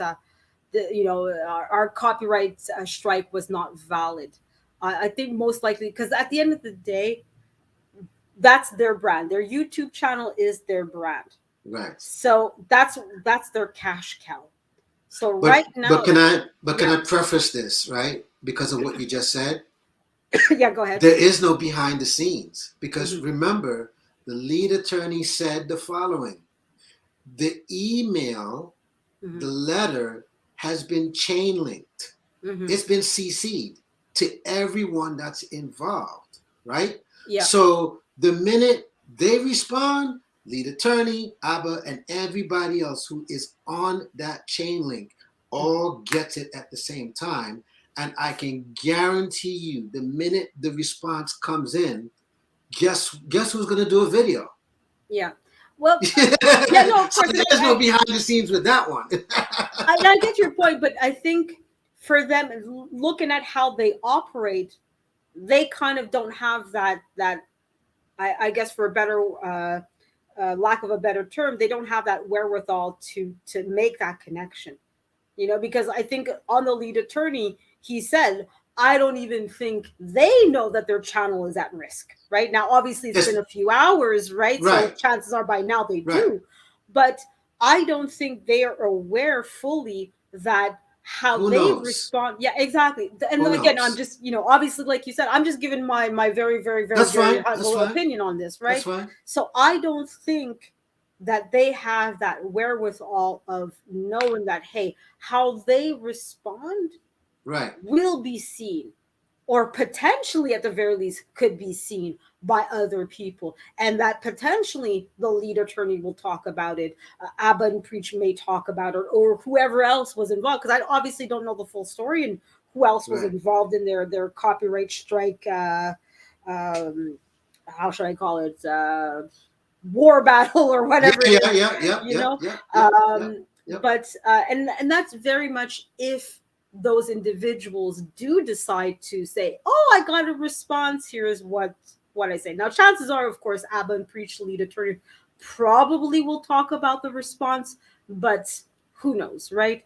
Right. So I think that's going to be their general attitude. It's on our channel. We're going to deny, deny, deny. We are the man. We are the best. They're going to continue with their bravado to Right. protect their brand, to protect their channel, because that's their cash cow.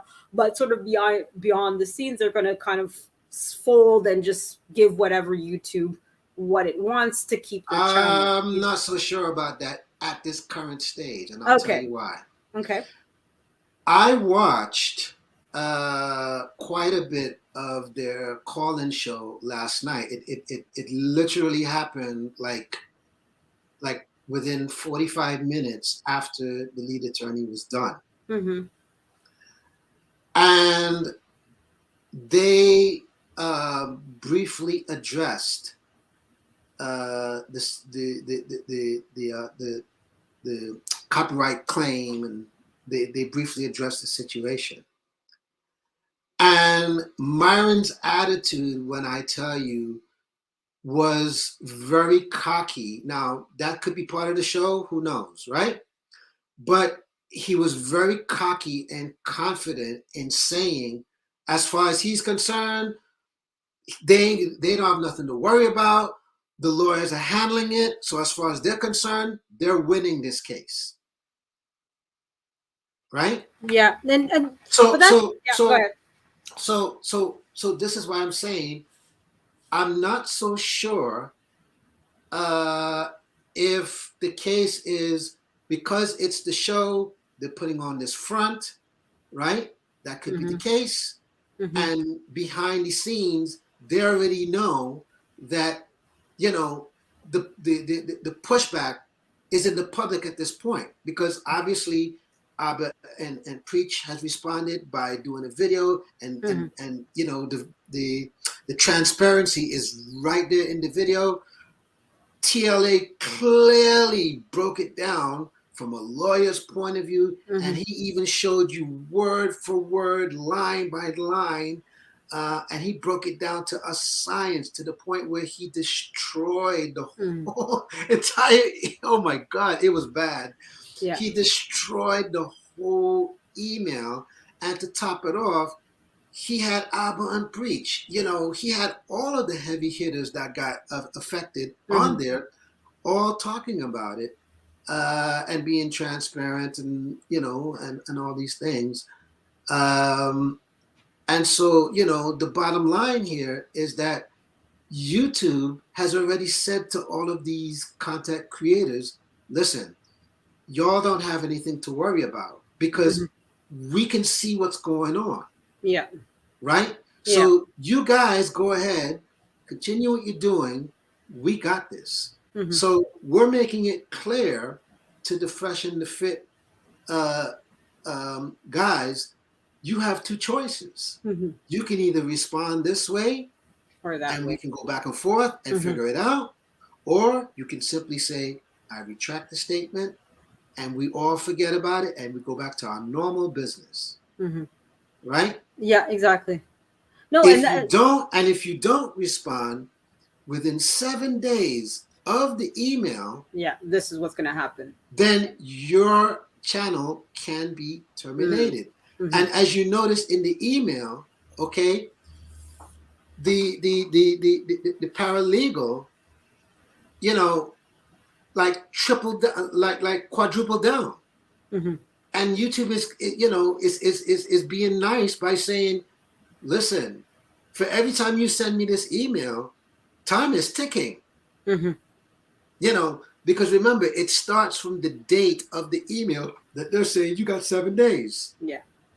So time is ticking. So I need a decision. Which way are you swinging? Right?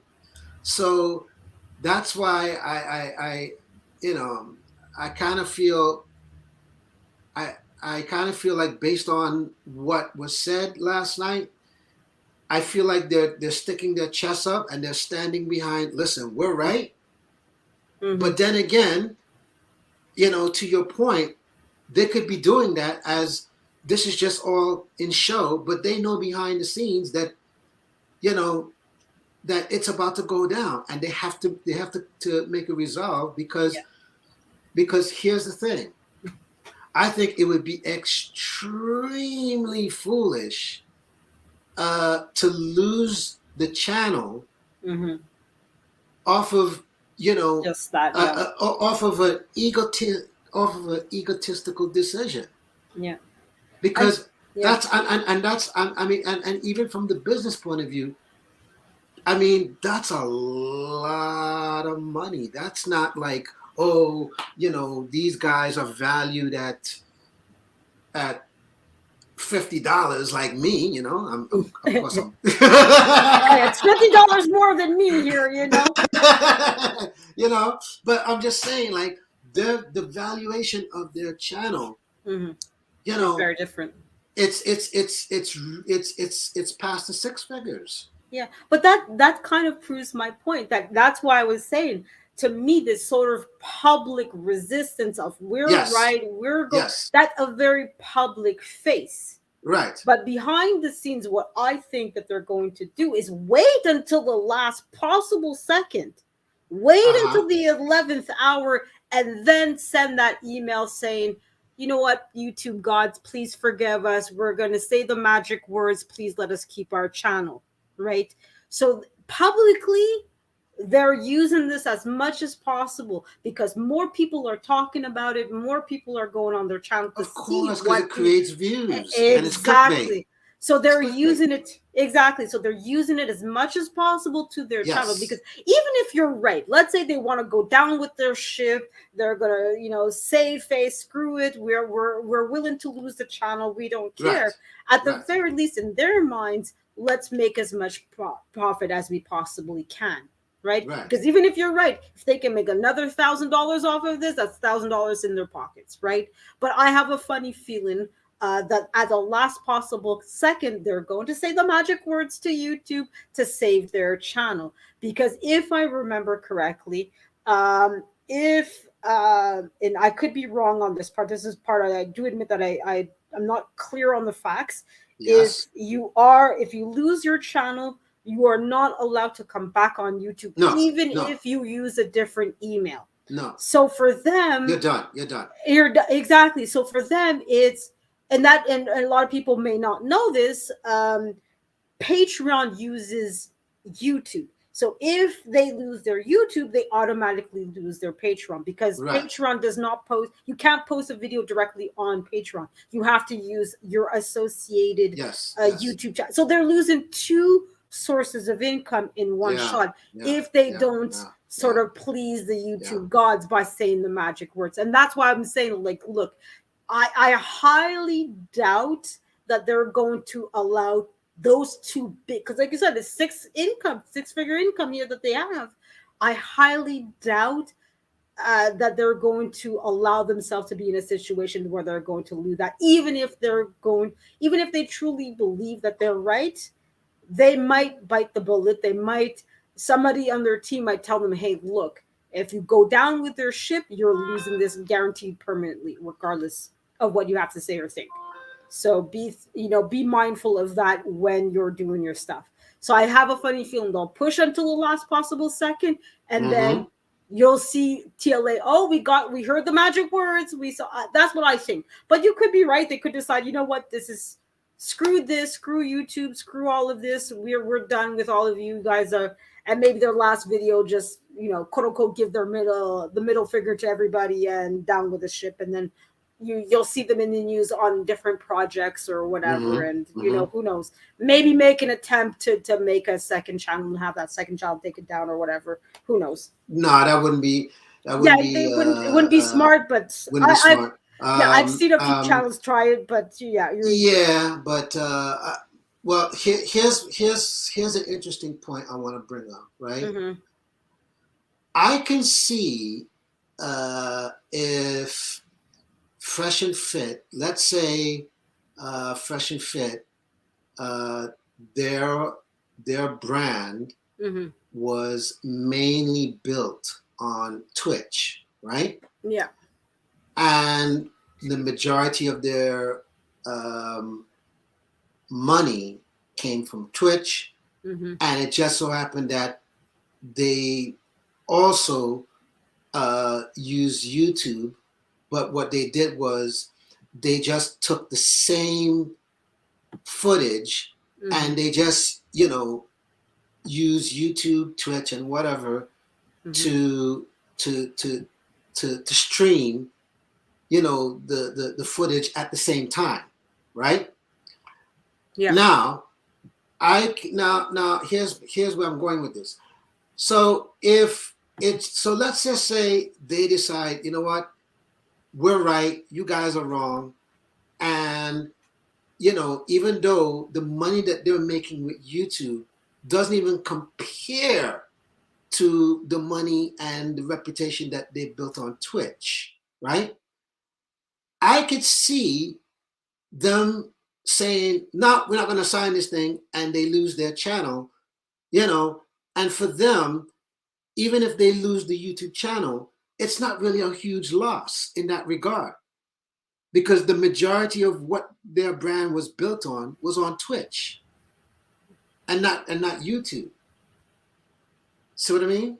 Yeah, no, I agree. And that's why I was saying that, okay, most likely they want to keep as, because I see them being greedy enough where even if the finances aren't the same level, right?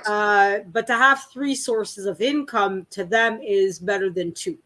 You know what I mean? Well, that's right. why that was the source of my mentality. But yeah, you, like I said, you could very be right that they could decide we're going down with the Titanic. Never mind all YouTube. We can make our money elsewhere on Twitch, where the experience for content creators is very different than what it is for YouTube. Obviously. Right. So it's very possible, I just don't see it for them. I think of them as, in my personal, and I admit that I don't follow them. I don't watch a whole lot of their content. So, but yeah, I just, the little bit that I've seen of them so far, they come off very much as money grubbing, very greedy individuals. And absolutely. if they can make an extra $100 by lying, by giving false bravado, whatever, they'll be for it. But who knows? Right. I mean, we'll find out. I don't know how many days it's been, how close they are to the 7 days, but I assume that the 7 days are coming up fairly quickly. It is. So I mean, I guess I'm guesstimating somewhere by Tuesday, Wednesday. We'll find out if we start searching for Fresh and Fit to see if they're still around or not. But, we'll see. What kind of quote unquote who was right between the two of us. But yes, indeed. So yes, indeed. I'll transition this because I'm glad that you're on with your little Speedo, because I do want to transition. I do have a special surprise for you. Okay, my dear. Let's see. How should I put this? If you're right that they're going to go down with the ship, down with the Titanic, are you willing to come on my channel in just your Speedos? And we have to see you in the Speedos. Okay, now. I'll only do it. Okay. Now I have to make sure that I can see that your channel is for adults. I have to do that for my own protection. Yeah, no, and for your protection. Of course, I know I did change it, but I can definitely show you the screenshot as well. That's absolutely fine. Okay, so I need to make sure of that. That's number 1. Yeah, of course. Number 2. Yeah, I'll take one for the team within reason. And I'll have to correct myself here because obviously and I'll put this preference. Yeah. I will only do it provided that you are going to cam up and everybody can see your reaction. That's what I wanted to make a correction with, because I realized that the prize, quote unquote, I was given was not quite correct. I'm going to retract and reframe so that way hopefully it will be better. It will Don't be scared. No. I'll do it this way. Okay. If I win, meaning that they apologize, they say the magic words, I get to see you in a Speedo. Yeah. Okay, that's my price for winning. So if I'm right, if you're right, you get to see me in the video cammed up for the entire video. How is that a better price? What do you think? Okay, so I just need to be sure that you are consenting that if I'm right, that means when you go on live, you are going to be cammed up from 0 all the way till the live is done. Yeah, exactly. Once we know for sure that they're the in let's say next Saturday, because that by now and next Saturday for sure. It could be sooner. It could be, but that's why I'm saying Saturday, Right. next Saturday, because we'll know for sure one way or the other, right? Okay. So it'll give time for the quote unquote process and be sure and no, right? Right. Because I imagine it might not necessarily, even if their channel gets canceled, it might not necessarily happen right away, right? And at this point, we don't know exactly what day the Correct. 7 days is, right? So that's why I'm saying next Saturday, we'll know for sure what the answer Oh, is. yeah, absolutely. Right? We'll know. Yeah. So next Saturday, I'll go on live. And from the first minute to the last minute, if you're right, they went down with their ship, I'll be on camera. If I was right and they said the magic words, we retract our claim, YouTube gods, please don't take us down, we get to see you on camera and we get to see that you're actually wearing Speedos. Done. Okay, agreed. Done. And everybody agreed. But like I said, yeah, I have to make sure for the protection in you and I, that you see that your channel is not for kids. Okay. In fact, you know what? Very important. Okay, that much I can actually do that right now if I give me a second to go in through the whole thing, because obviously it's a several step thing. La la la la la. Yeah, so you could actually go into your YouTube studio. Yeah, that's go into your settings and just make sure that you see that you've checked off it is not for kids. Absolutely. So in other words, any video you post at this point, it's not for kids. So from this point on, anybody, if you leave the comments, wants to comment, if you leave the comments open, anybody can comment. And as well as if I press the notification bell, it will open up and say, yep, anytime she posts a new video, I will get the notification. Yeah, no, that's kind of like, I'm glad you were talking, because that's what I was doing. I was going to the studio and because like I was saying, it's like a whole several step thing. So let me get back to my StreamYard to share the screen with you so that you and everybody else can see that I'm not BS. 1 second. Yeah, that's so right. One. By the way, ladies and gentlemen, just bear witness to everything that She Stole My Thunder has said. That's it, exactly. I may not always be right, but I do not like being a liar. So this is this. So advanced setting, as you can see, no, this channel is not for kids. Okay, so you see it's checked off, and you see I can't save it because that's what it is, right? Is that satisfactory? You can uncheck it and then check it again. Yeah. There we go. But you see, there we go. So there we go. And then and you see it goes back to I can't save it because that's the setting it's on already. Yep. Okay, so you're satisfied? All right. As a matter of fact, I'm going to double check it. Stay right there. I'm going to double check it. Of course. And while you're double checking, I will show, because I did, ladies, find the clip of our favorite gentleman, Magic Mike. He tried very hard to so this will be a preview, ladies, potentially of what you could be seeing next Saturday of our favorite magician. It took me a while to find this video clip, and I'm surprised, Mike, that you would hide this from us. I do have to say, you look very good. I mean, I'm surprised why you wouldn't wear Speedos more often. I mean, it's very attractive, and I have to say that. Wishful thinking. I had a very good night last night, and I'll show you ladies why. I bet you did. You look very good, Magic Mike. You see? Wow. Wonderful. My goodness, Magic Mike. Oh my god. Oh my goodness. That you Um, look very good in that. I have to say, you look. I mean, honestly, you obviously work out. You take care of yourself. I mean, oh my god, that is too funny. That is too funny. and that's another example of course, I used your image, but because of fair use, because I transformed the hell out of it.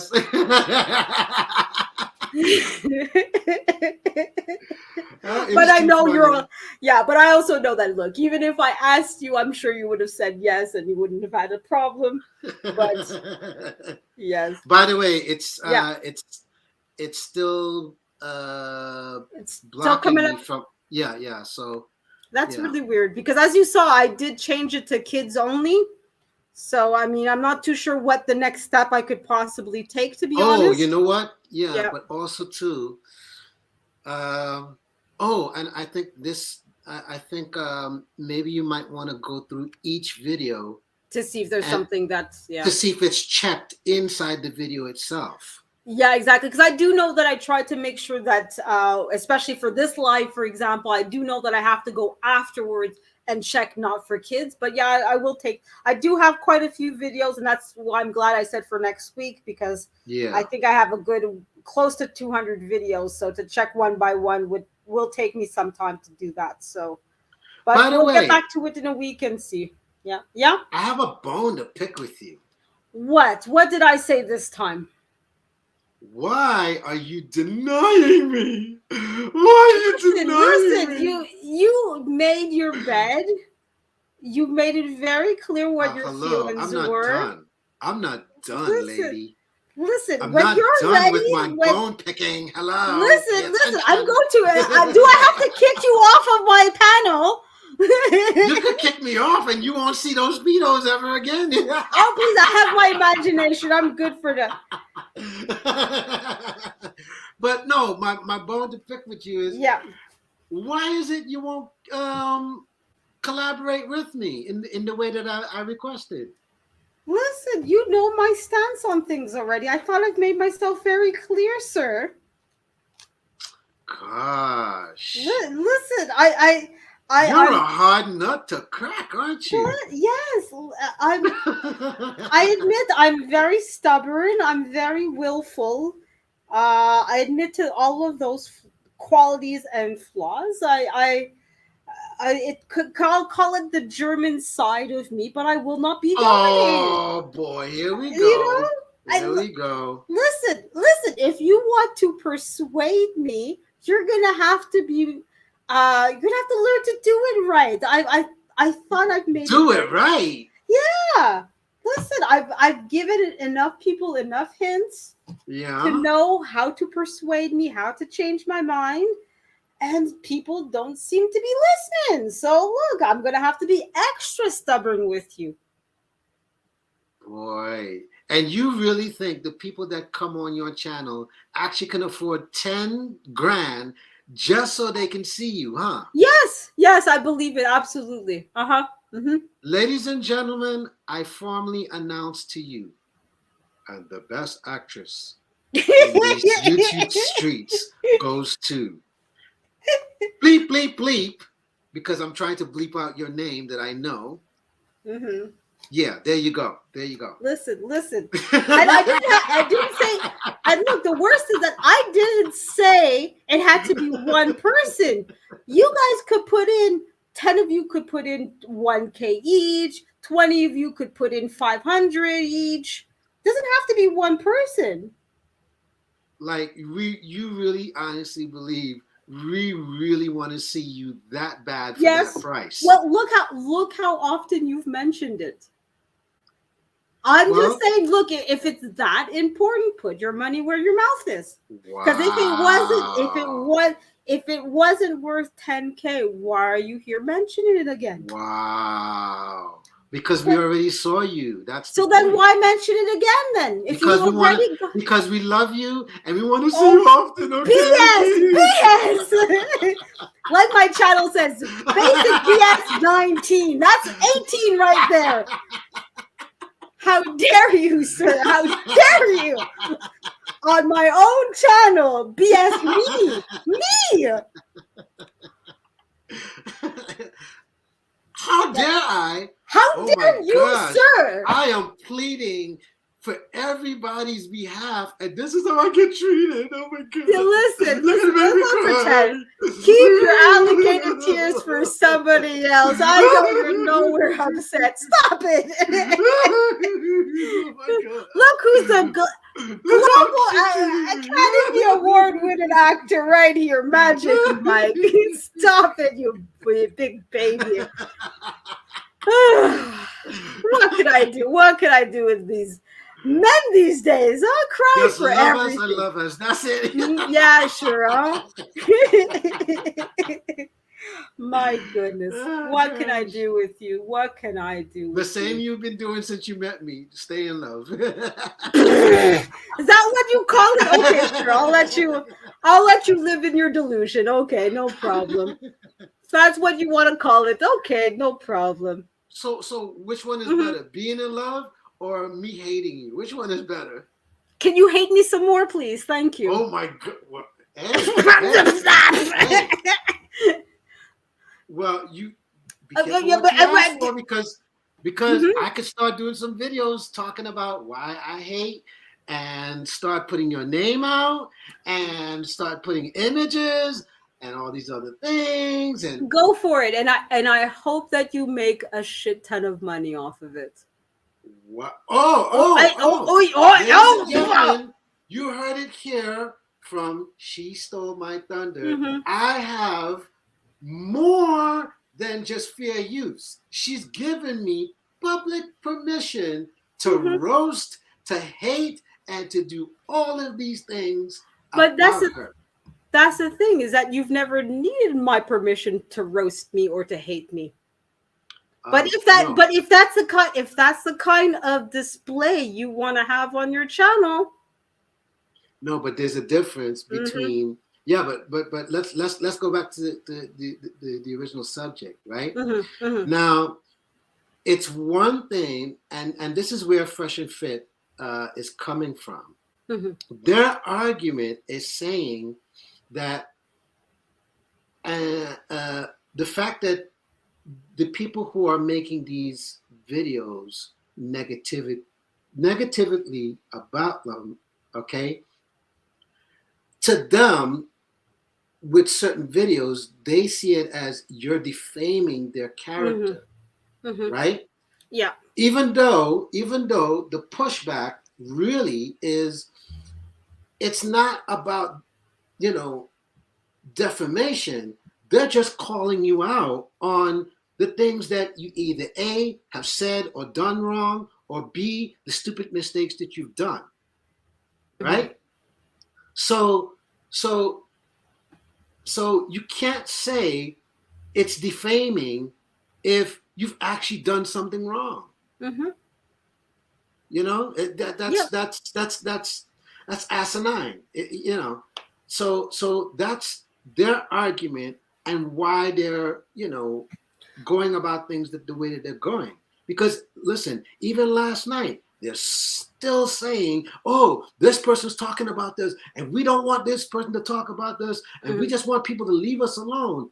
And we're like, well, hello. Number one, you're in a public space. That's number one. So in other words, you have decided to put yourself, your image, your likeness, and your words and actions in the public space. That's number one. Okay. Number two, if you do something that clearly is stupid, or say something that clearly is stupid, and someone decides to call you out on it, then there's a certain point where you can't get mad at it, right? Now, it's one thing if I see that you did something wrong, She Stole My Thunder, right? And I'm calling you out on what you did wrong. And I'm saying, I think that was stupid, yada, yada, yada, yada, so forth and so forth, right?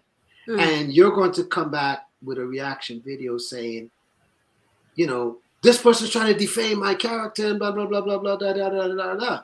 No, no, no, no. It's another thing if same scenario, and then you do a reaction video saying,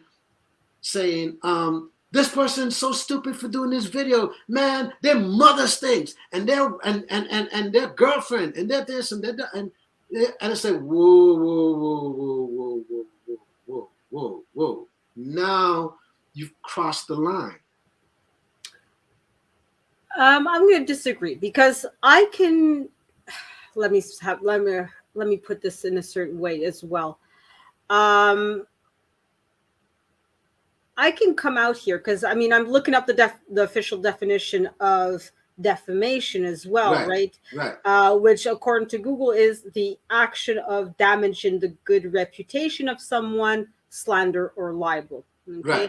Right. So, according to Google, that's what that is. Okay. Right.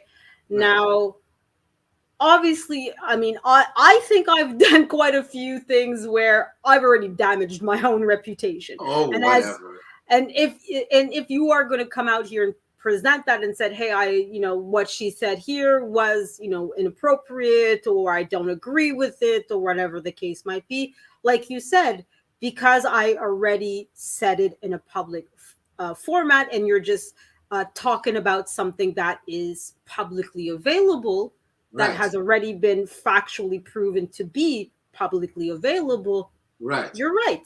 You could easily come out here and said, hey, I saw she stole my thunder. I know her real name because I saw her appear on this and that.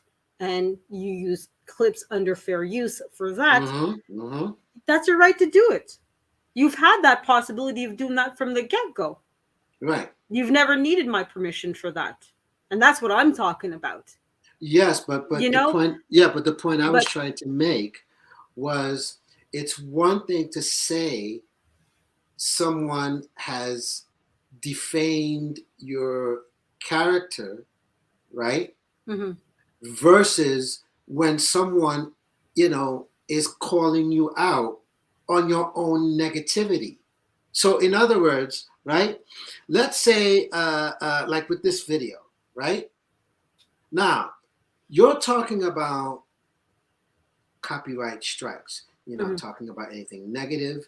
You're not talking about anything that's derogatory. None of it. You're simply just trying to do a video based on your opinions and educational purposes only, or informational purposes only. Yeah. Am I right in saying this? Yeah. So clearly, none of your video has anything to do with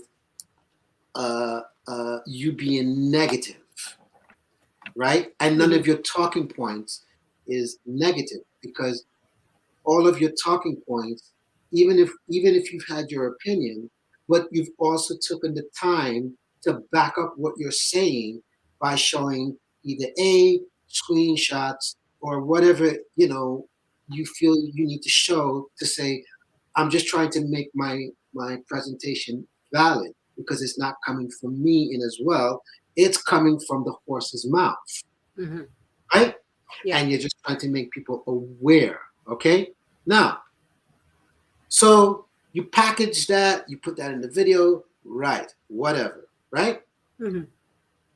Now, even though I know this is all fun and jokes and bullshit, okay? But to illustrate the point. Now, even though you said, listen, if you want to make a video hating on me, go right ahead, right? Now, even though this is all fun and jokes and bullshit, right? Good.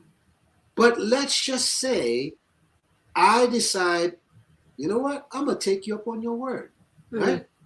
And I go and I do a video totally hating on you about what you said, why I think it was incorrect, I think it's dumb, and I take things a step further by saying, you know, this is what she looks like, and she's this and she's that, and I go way beyond and I go way beyond the topic that I'm talking about, which is trying to debunk your original video, and I go way beyond that, and I say, oh well, she's this and she's had this and blah blah blah blah blah blah, and I show pictures of you and I expose your legal name, and I start making up stuff by saying, oh, this person has had this going on, this person has this disease, and I make up some sort of story saying I can prove that, right? And y'all should not even, y'all should be aware, and y'all should not listen to her, and I have the proof, and here's the receipts. So I'm going out of my way to defame your character, because I have not just focused on the subject at hand, but I've gone above that now. And I'm talking about you personally and what I think is going on and yada yada. And so I'm, really going in depth by saying you're a piece of crap. You're this, you're that, and I'm, really trying to defame your character in every possible way, right? Mm-hmm. So you look at this video, right? And you quickly see that I have gone way beyond just hating on your original content. I've taken it personal, okay? Mm-hmm. To the point where I am really trying to take everything about your character and paint the picture as though you are the worst person in the world, and make it believable to the point that what I'm saying is practically gospel, right? Okay, yeah. And because you see this, of course you're going to take that as, wait a minute, you're defaming me because you've gone beyond the subject at hand. So in other words, had I just talked about the subject at hand, stick to the subject at hand, trust me, you would have looked at the video and said, well, that's just his opinion. We'll just have to agree to disagree and call it a day. Mm-hmm. But the fact that I went above that, of course, now you can say I'm defaming. See what I mean? Okay, yeah.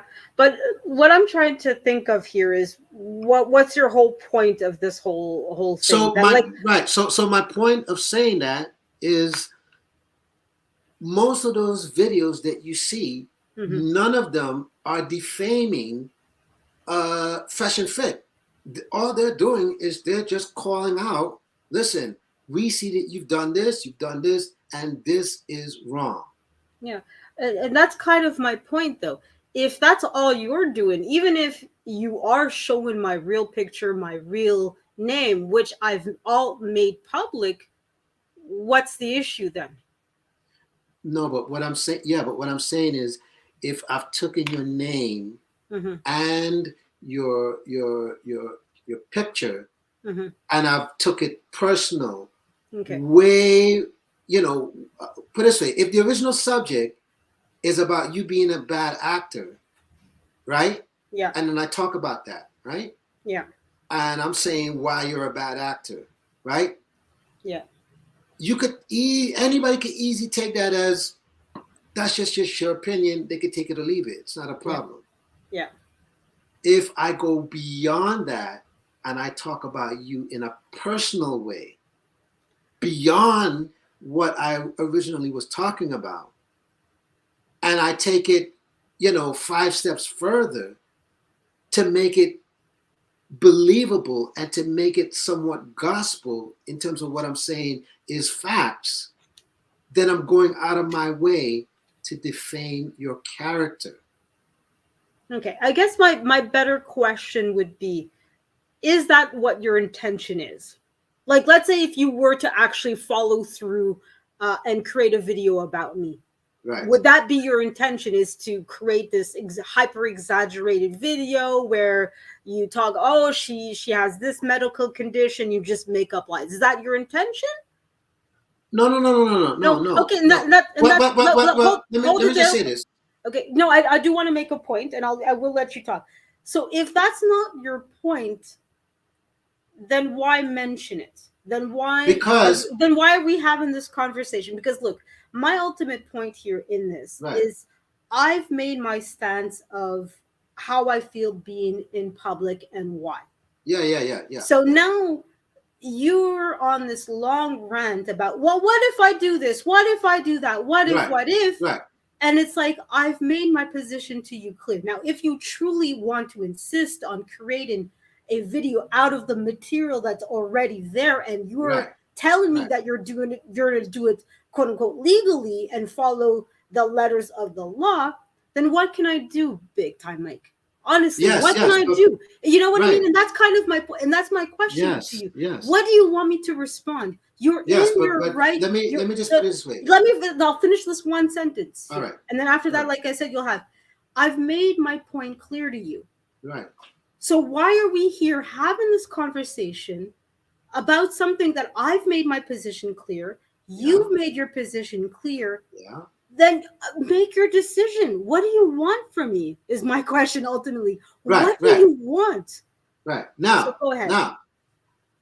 Now, you've already made your position by saying, listen, if you want to make a video hating on me, go for it. You have my full permission. No problem. Right? Mm-hmm.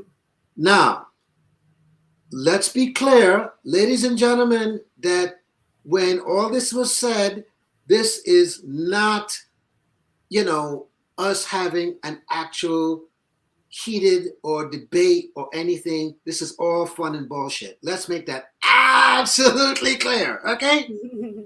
We got to make that clear. Yeah. Right? Because I don't want nobody to clip this video thinking, oh my God, those two got into it. Nope. We need to make that distinction very clear. This is not a fresh and fit scenario. Originally, my conversation was saying that where fresh and fit is coming from and why they're reacting the way that they're reacting, because according to them, and they've said this over and over and over, that to them, it looks like, their character is being defamed. And my pushback to them is to say, well, how can you say someone is defaming your character and you've clearly been in the wrong? See what I mean? Yeah. You can't, it's one thing to, and that's why I'm saying there's a difference in if I'm talking about something factual and I stick right there.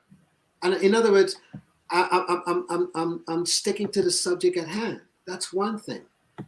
But if I'm going to go beyond the subject at hand and make it personal, then, I could be defaming your character. Then you got it. Yeah. Then you got it. Right? But obviously with me, and like I said, we have to make this unequivocally clear. If ever I was to do a video, like that, obviously it's going to be a prank.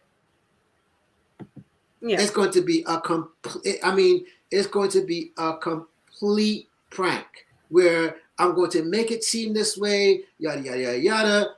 But in the end, you're going to see it's a complete prank. Mm-hmm. Right? So okay, here's a perfect example. Like with El Guapo, right? Yeah. El Guapo not too long ago did a video where he made it seem as though he was serious. Mm-hmm. And in the end, it turns out he was pranking everybody. Of course, yeah. You see what I mean? Yeah. So no, that's right. So that's what I'm saying. if ever I was to do a video on you, it would be a complete prank on people. Yeah, of course. No, Right? and I get it. And I'm going to say this publicly to you, that I have never had an issue with you. Never, not one time. So I don't have no reason to say anything derogatory or get personal with you in a way that's going to defame your character, or I have zero reason. Zero. Yeah. No, You of know, course. if I'm gonna be derogatory, it's in the form of a joke, or it's in the form of a prank, but not serious. I could guarantee you that, and I'm saying this with my God's honest heart and truth. Okay, because otherwise, if I didn't value you, She Stole My Thunder, then I wouldn't be coming on as often as I do. Because I wouldn't see no value in your content. Matter of fact, I wouldn't even subscribe. I would just be like, okay, I'm not into her, moving on. Yeah, of course. Simple as, right? Yeah. We're grown adults here, so we don't need to, we don't need to we don't need to pussyfoot around here. You know what I mean? Come on, let's get real. So I just had to put that out there, okay? Yeah, of course. No, and I mean, like, look, it's and I'm glad that you mentioned El Guapo, because and that's the thing, is that I think he did two, because I think I know which ones you're talking about. He did two on one on the lead attorney and one with I see his face, but I'm blanking on his name at the moment. But Anton Daniels. Anton Daniels. There you go. Thank you. Yeah, but he actually did a video where it was a total prank. Yeah, of course. And I mean, and I mean, obviously, in both cases, both Anton Daniels and the lead attorney have made it clear, like, look, we're public figures. We understand people will talk about us, will pretend That's to, right. So it's kind of an unwritten rule that, okay, you wanna parody them, you wanna mock them, you wanna use their public image, you wanna use their content, go for it, as long as you're, like, the subject of this video is, as long as you're doing it with fair use, go for it. Yes. But my question to you is, I've made it clear that I don't want to be a public figure. And even when I do show my face, that, okay, I'm giving you a little bit, but hey, that's not really my intent. Then why do that with me? Or why give me that same treatment to others that made it say, yeah, I'm good with it. But when you have somebody, because I'm not talking about defamation here, you know what I mean? And that's kind of where it's like, I get what it is, and it's different, but, and it's kind of like, you and I, as Black people, we understand the N word and the implication that it has. Yes, absolutely. And, we understand that there is a very big difference between if you and I, in the privacy of our own homes, call each other by the N word. Yes. Because we know that has a very different implication than if a white person in public and says it with the hard R. We know that the context is different, in that it will, in one context, I'd see the joke, I understand, okay, not a problem. Well, as the other case, it would make you very uncomfortable, to say the least, if that happened, just as like it would be for me, just like it would be for any other Black person. Absolutely. So I've had that conversation with white people. It's like, well, that's not fair. How come you guys get to say to each other, but we don't? Because we understand that for in one context, the word means one thing that's very different than it does in another context. So that's why I'm, a little bit perturbed that you are insistent on doing something that, look, it's like you're the white person that's insistent on calling me the N word, and it's like, look, I keep trying to tell you, it's making me uncomfortable. It's coming out of you. It's like it has a different context, because even though that white person might not want to say it in a mean way, just the fact that they are white, and that the N word out of a white person has a different association than Right. the N word coming out of a Black person. It's not the same experience. Right. And that's And what I'm trying to also, tell you. You know what yeah, I yeah, mean? It's yeah. like, But I, you also know, yeah. let's make it clear, right? And I'm also going to say this just to be transparent, okay? Yeah. Now, I know, okay, and I want everybody to hear this, that I know that when I see you on who's ever panel or on your own panel, that when I come on there, you know, it's gonna go down one way or the other. You know what I mean? Mhm. Maybe, maybe not. In other words, for the both of us, we like to get a rise out of each other. And that's just all good and fun in nature and in love. Mhm. Right? Mhm. Now, just because that happens, it doesn't mean that it's out of malice, Mhm. right? Of course. So let's be clear on that, okay? And here's my second point, okay? The other thing too is, now, even though I know there are times where you might find it annoying that I keep asking the same question, or Wally keeps asking the same question, okay? But again, the intention is not the same as someone who is serious or someone who is possessive or anything of that nature. Mhm. Big difference. Because I know when I do it, I'm just trying to get a rise out of you, and it makes great content. That's all it is. And it's fun. Listen, It's fun. listen. If It's fun. no. But I mean, but no, it's yeah. Right.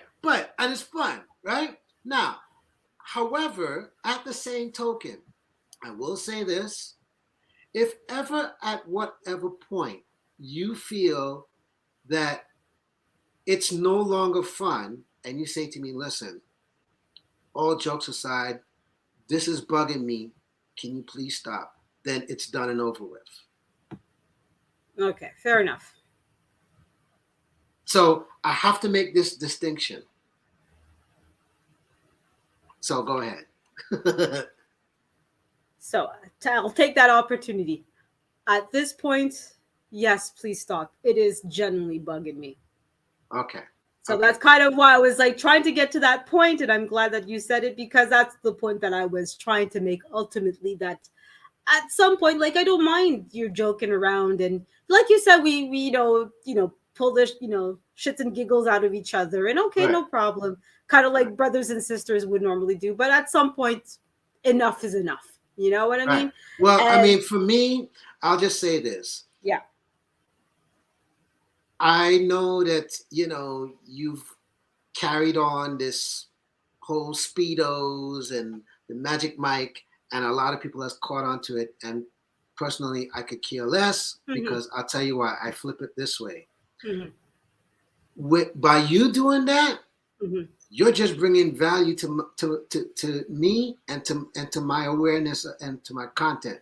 So for me, it's actually more of a win-win than it is of a lose-lose. You know what I mean? So I'm just speaking for myself. I'm not here to speak for you, right? I'm just saying that's how I flip that one, and that's fine. You know what I mean? Even though I could take a joke in as well as I could dish it, right? But at the same time, I also know there are certain things that I don't tolerate, because I'm entitled to my feeling, just like you're entitled to your feeling. Of course. Even though I will say jokingly, you took so goddamn long to just say what you should have said in the first damn place. Well, listen, I assume that you're an intelligent man who can put two and two together. Jesus. Hello. What makes you think everybody's a goddamn mind reader? Listen, I'm assuming. Look, if you're on my channel, if you're not big brain genius, why are you here? Get off my channel. How do I get you off my panel again? No, but I mean, look, yeah, I mean, you make a good point, and I have to remind myself of that sometimes. That and I had to be like that with Wally when he was on.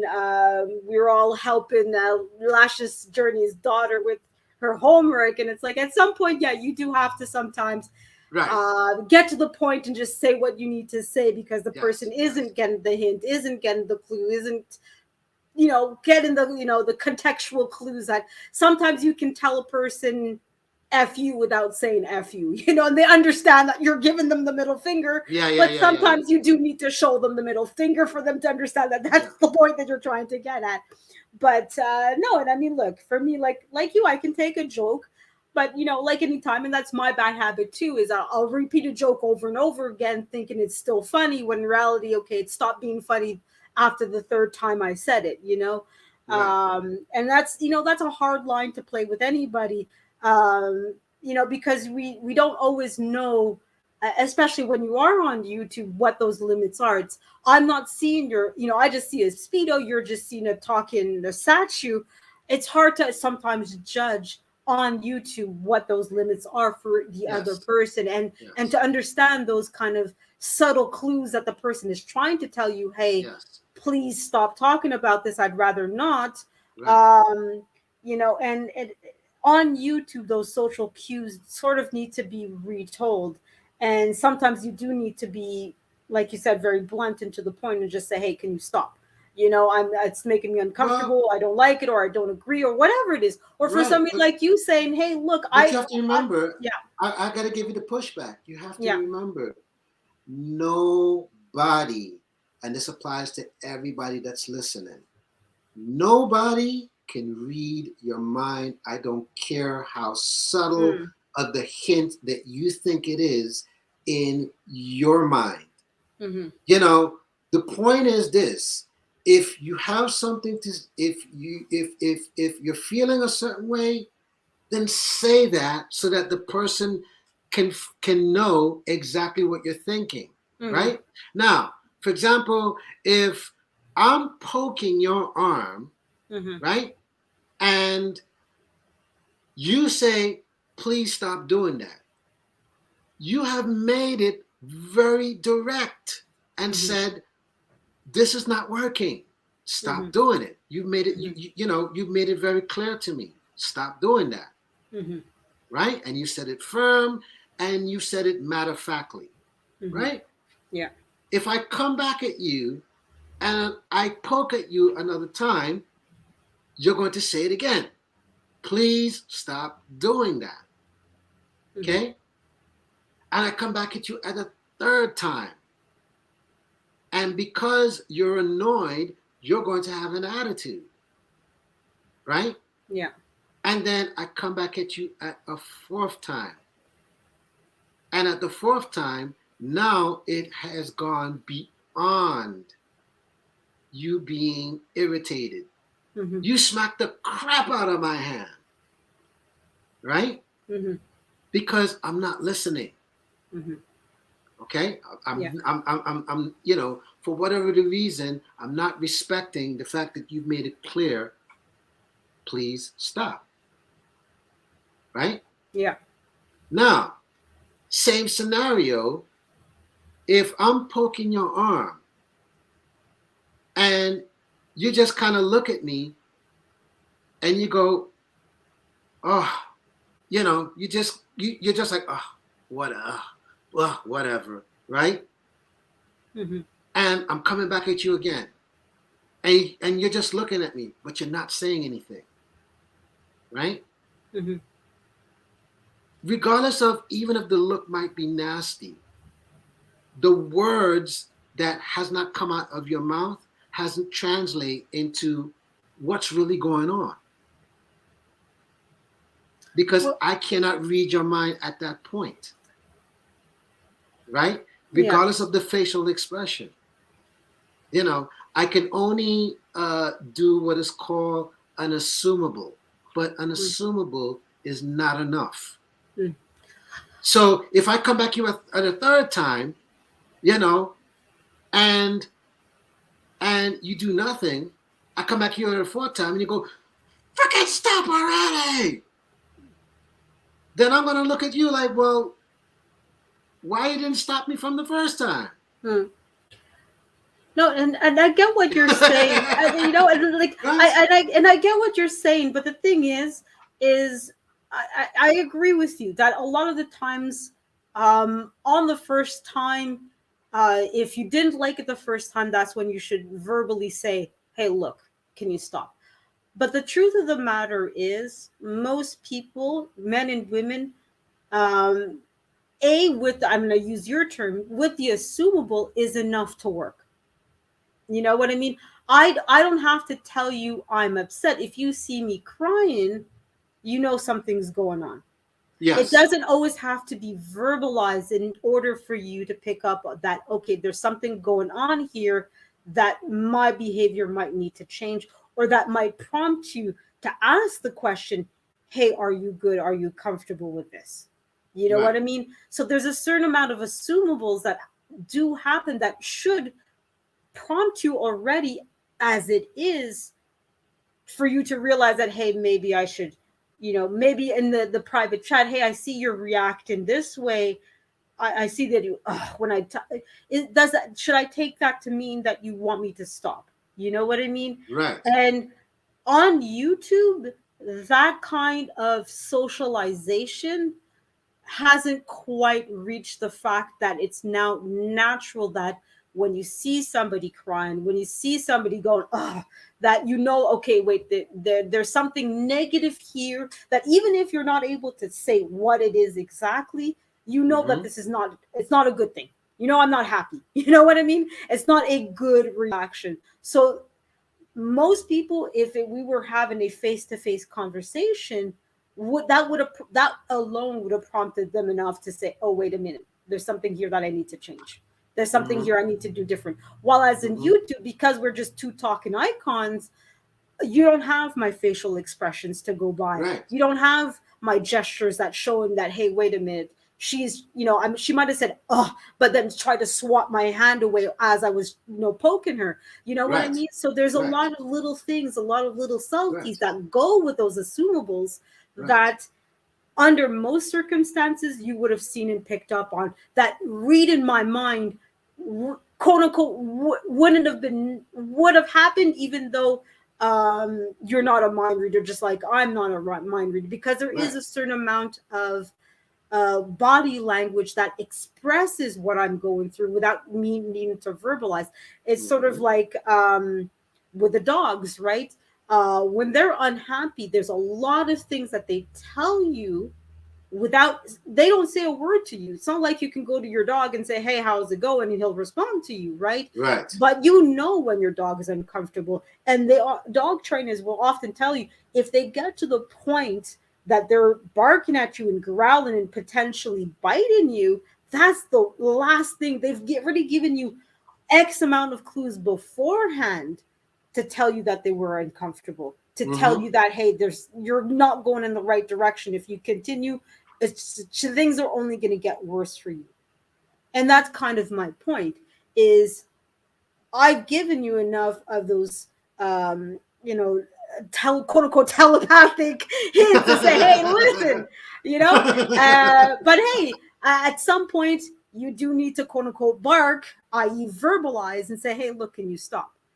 Because if you see that the person, you've said those subtle hints, you've dropped the clues that are common enough in our culture, in the in our world, that hey, most people can pick up on. If the person is smiling, okay, that chances are they're happy. If they're crying, chances are they're upset or whatever.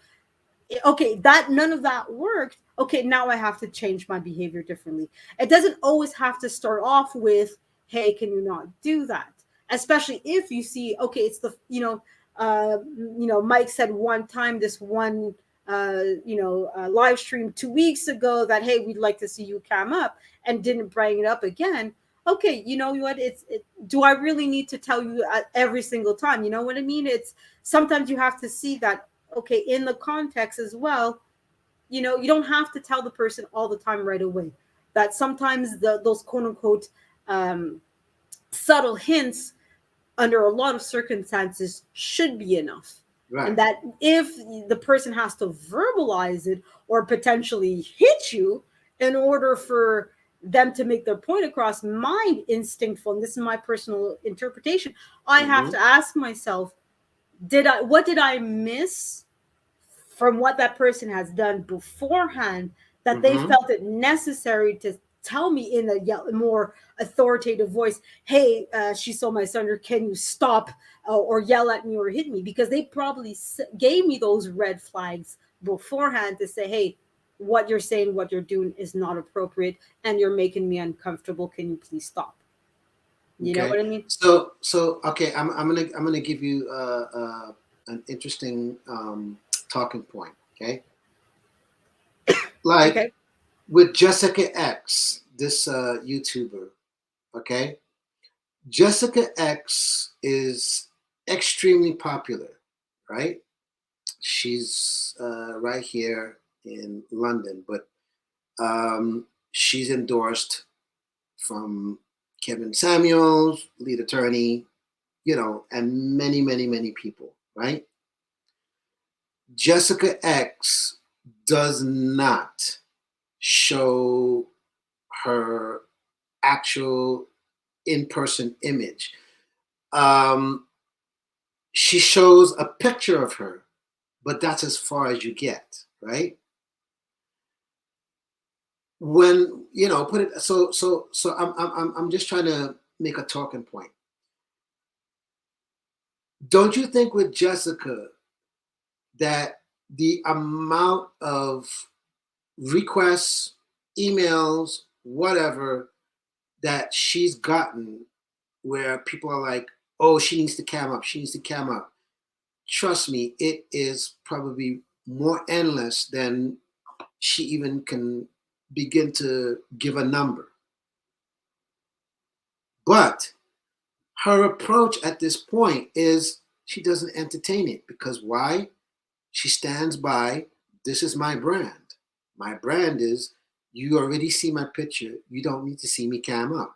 And I don't have to keep answering the same question over and over and over, only unless I have a relationship with you where I can't be transparent and explain, this is why I don't cam up, because I feel my brand needs to be this and for this reason and for that reason and for this reason, and that's as far as it goes, right? Yeah, it's not that I'm not listening to you, so I'm boiling my tea because, as you can see by the noise behind me, so it's not that I don't want to talk. No, you're good. You're Yeah, good. yeah. You're good. You're good. So I just wanted to bring up that talking point, uh, you know, just so that you could see that when it comes to the YouTube, you know, it's one thing when you're talking about that issue of somebody, who keeps going at something, versus if I'm going at you in a way that even though for you it is uncomfortable, but at the same time, if you haven't made it abundantly clear to me what's going on, then regardless of what hints you may feel that you've thrown onto me, that should be able to suffice. It doesn't work.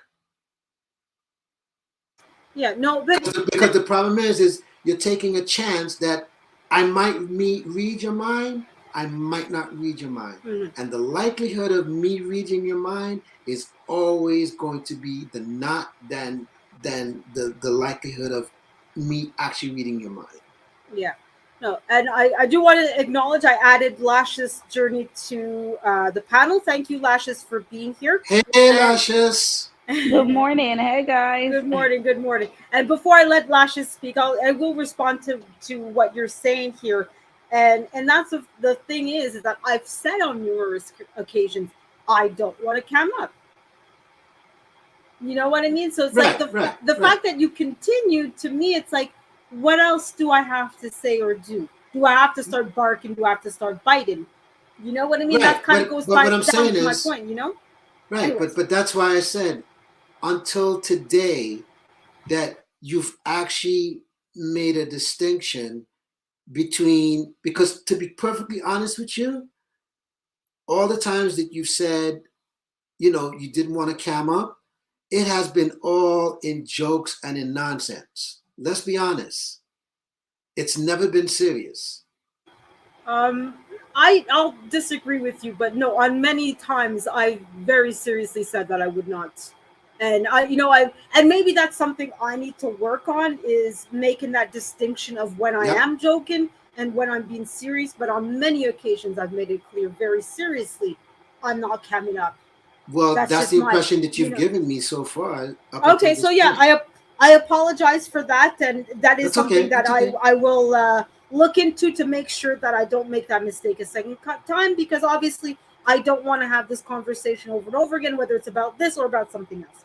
Anyways, on this note, we will move on, and we'll allow Lash's journey to be on our panel, and hopefully Lashes practice a little bit of French. I'm just going to turn off my tea kettle. And Lashes, I hope you remember this, and I hope you're able to respond to me appropriately. Bonjour, Lashes. Comment ça va? I'm doing well, thank Oh, you. come on. Well, at least you understood the question. Okay, I'll take the win that way. All right, fine. Oh, yeah. I tell you, I can't remember nothing to save my life. Listen, I swear to God, this woman. But no, I'm glad at least you understood. At least that we're making headway on that. At least you understood. I'm glad for that. So what are you up to? I see you moving around in the backward. Is it the little baby that's causing you trouble? Are you cleaning? What's going on? We actually sanding down that TV stand. Oh, okay, good, good, good. So, Yeah. well, when is you and Kurt coming over to my place to install the fireplace? Next year, in Next year? Okay, good. 2022. 2022, that's what, 2 weeks away? Oh, great, great, fantastic, excellent. Wow. And how are you guys doing today? I was here the whole time listening. Of course, of course. I know my Miss Manager is a very loyal fan, thankfully. At least I have two loyal fans. I You're can't. welcome. You're No, thank welcome. you. It's always nice to have people supporting, especially on a live like this where it's like a little bit unusual. It's not on a time that I normally go live, and it's not about content that I usually post. So, but hey, no, I'm glad that you two are here and hopefully enjoying it. Hopefully, Yeah, I'm and enjoying it, and it's I'll good think as you about said. it. It's good. well, thanks. It's good to be in the clear. Yeah, that's it. At least he gave me a clearer. Well, I might give you a middle finger after this. Well, fine. Be No, careful I with that know. middle finger, because I may just do something nice with it. Oh, hey, hey. There are children in Lashes' life here. Hey, hold on. Okay. So, do you have any big projects for the day, Lashes? One of my unit, the shower is Mm-hmm. now one of the shower, 'cause it's two bathroom there, Okay, not working, so we have to go there and fix it up. sometime Oh, today and fix it. Yeah, wonderful, wonderful. And yeah, can but I it's ask not you? really big. Yeah, Mhm. but still, no, that's good. But did you enjoy my content today? Was it something that Yes, okay, good at least. yes, I enjoy it, and as he said, it's good you make it clear, so because I That's it. always think they're joking, or you guys are joking when they put the cam up and all that. Well, You I'm know, I'm okay. overall good natured, and I try not to cause too much of a trouble. But every once in a while, you do have to put your foot down every once in a Yeah, while. But like and as like you said, I'm that's sorry. it. And like big time drum say, yeah, you could take a joke, and okay, it's all fun and games, no problems. But yeah, no. So I'm glad, and we'll see how this does in the replays, and because And that's I my know they big go hard on you. I'm sorry. Even the night with Keel, with you helping us with the homework. Thank you. yeah, Yeah, no I problem. think that night. Yeah, Yeah, no, it was one of those nights too. I had to put my foot down because at some point too, it's like, look, it's 2 o'clock in the morning. We need to get this homework done. yeah. I But heard when you said that. No, it's exactly. No, it's call it the Canadian nature, but we try to be good-hearted people overall. So yeah, no, Yeah, but yeah, no, it's fun to do these lives and have panels, and even though sometimes it goes a little bit out of control or goes to the left, I'd rather have controversy and with a good panelist that I enjoy being with than good content with panelists that I don't like and I'd rather not see again. So so true. yeah, Yes. yeah, Uh-huh. Totally because I agree.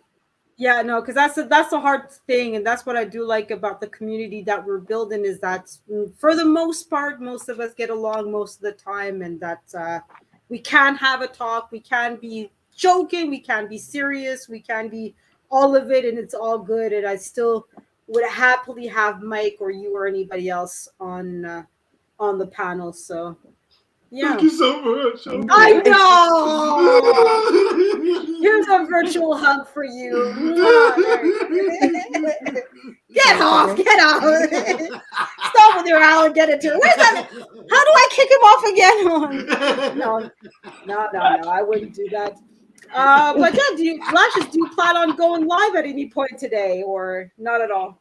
Um, I might go live when I go to fix that condo at the condo. And the Mm-hmm. reason why I go live, it's embarrassing, guys. My phone run out of memory, so I can't Oh record wow. nothing. I know you have to figure that out, but no, but I mean going live. It sounds like yeah, especially when I know with me because my channel isn't monetized. When I'm on my cell phone, I have no choice but to go live, Hmm. or go on a panel where I can use StreamYard. Um, but yeah, no, it often helps, and that's what I was going to say before too. That like, look, having lives is a great way to get those watch hours because for Oh me yes. that watch hours, that's the one right now is the most Hmm. realistic for me to accomplish. Because Hmm. I think if I remember correctly, I'm at like 2,700 something, close to 2,800. Wow. Yeah, no, it's mostly because I've had years of like being on YouTube. But Hmm. it's like, look, if I can get that 1,200, if I can get over that, once I hit my subscribers, I'm good, I'm golden. So that's Yeah. it's going live is one of those quick, easy things that you can do. And having a live like now I originally wanted this to only be half an hour 45 minutes, but I have over Hmm. 3 hours. I can like Big Time Mike had suggested, I could easily clip that spam call that I had earlier and make it into Oh, its own trust me. video. That Yeah, was epic. yeah, That was I no, for know. sure.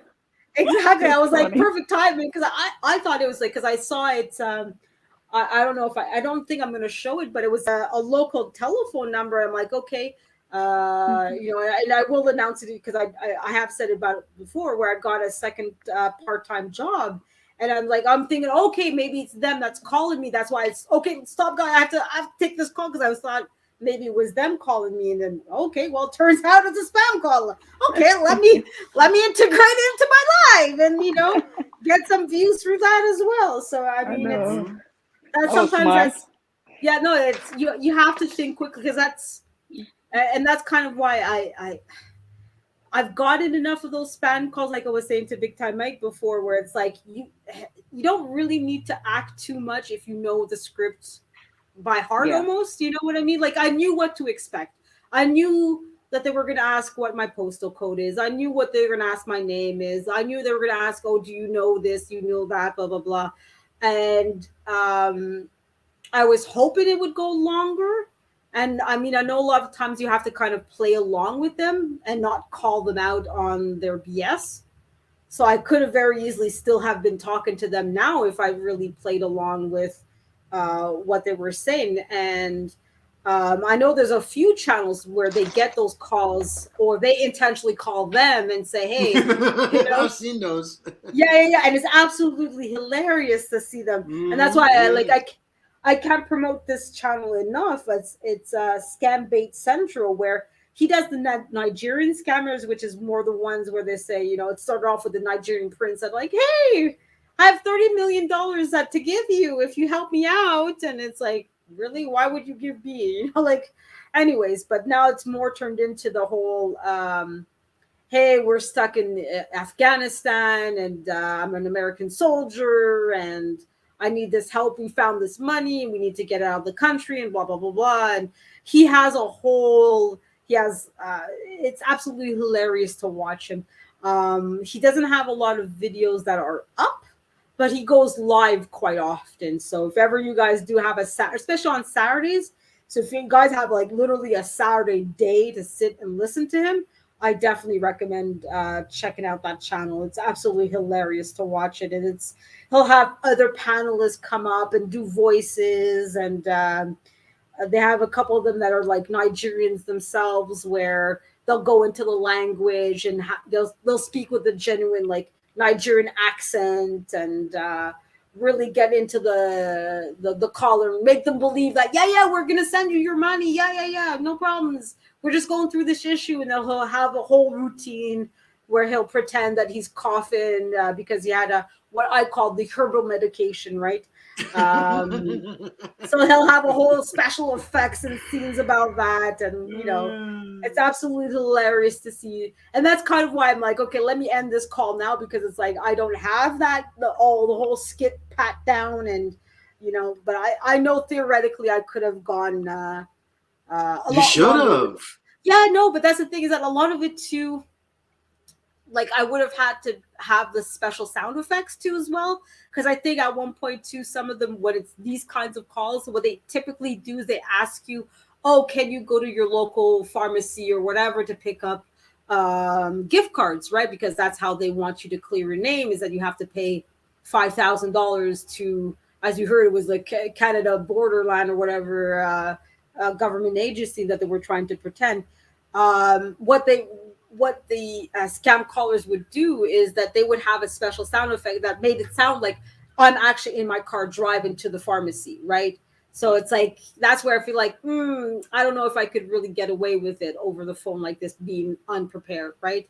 It would have required stuff about my computer and by my knowledge and my practice that I would not have been able to do with them. So that's why I'm like, oh, let me, who's the detective on this case, and really insistent on it, because I knew that they were going to end the call at that point. But I'm sure I'll get another call, and if in between now and then I get the equipment or whatever I need to kind of play along with the routine, I definitely will. But for now, I'm not at the point where that's where something I could But really go realistically with them. Yeah.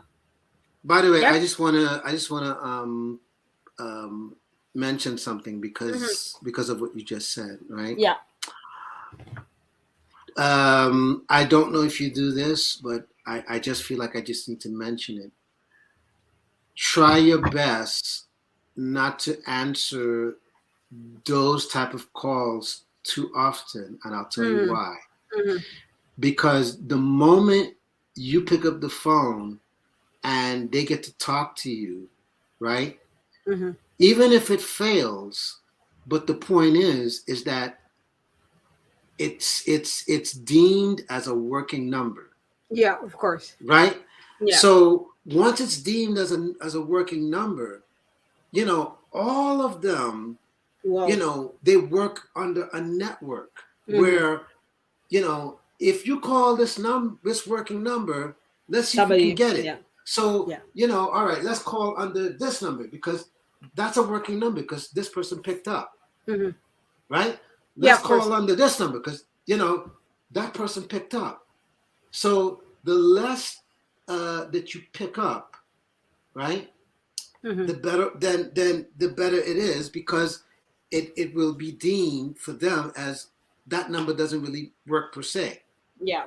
You see, so in other words, they won't try to pass off your number in the network that they have as that's a working number, and the next thing you know, your number gets passed off to loads of scammers. Yeah, of course. As opposed to, so for me, what I normally do is, if I don't recognize the number, I'm like, listen, if it's important, you leave a message. Yeah, of course. Right? And some of them actually do try to leave a message, and then I already know, okay, what's going on. And I don't even return the phone call. So for them it becomes a dead number. Yeah. No, I Yeah. understand, and I agree with you for sure. And like I said, I only picked up because in the moment it's like, okay, what if it's my new boss since I don't Yeah, know yeah, his official number, right? yeah, Because yeah. that, like you're right. Normally, if I don't recognize the number, and I know the tactic now, where I'm sure it's the same thing in the U.S. where they have the technology to pretend that they're calling from a local number when they're Of really not, course, of course, right? of So I'm course. like, okay, it's a local number. I don't recognize it. I'm like, okay, either it's a BS, which I figured that it probably was, or it Mm-hmm. could be my new boss calling me. So I'm like, okay, I'm not going to take a chance.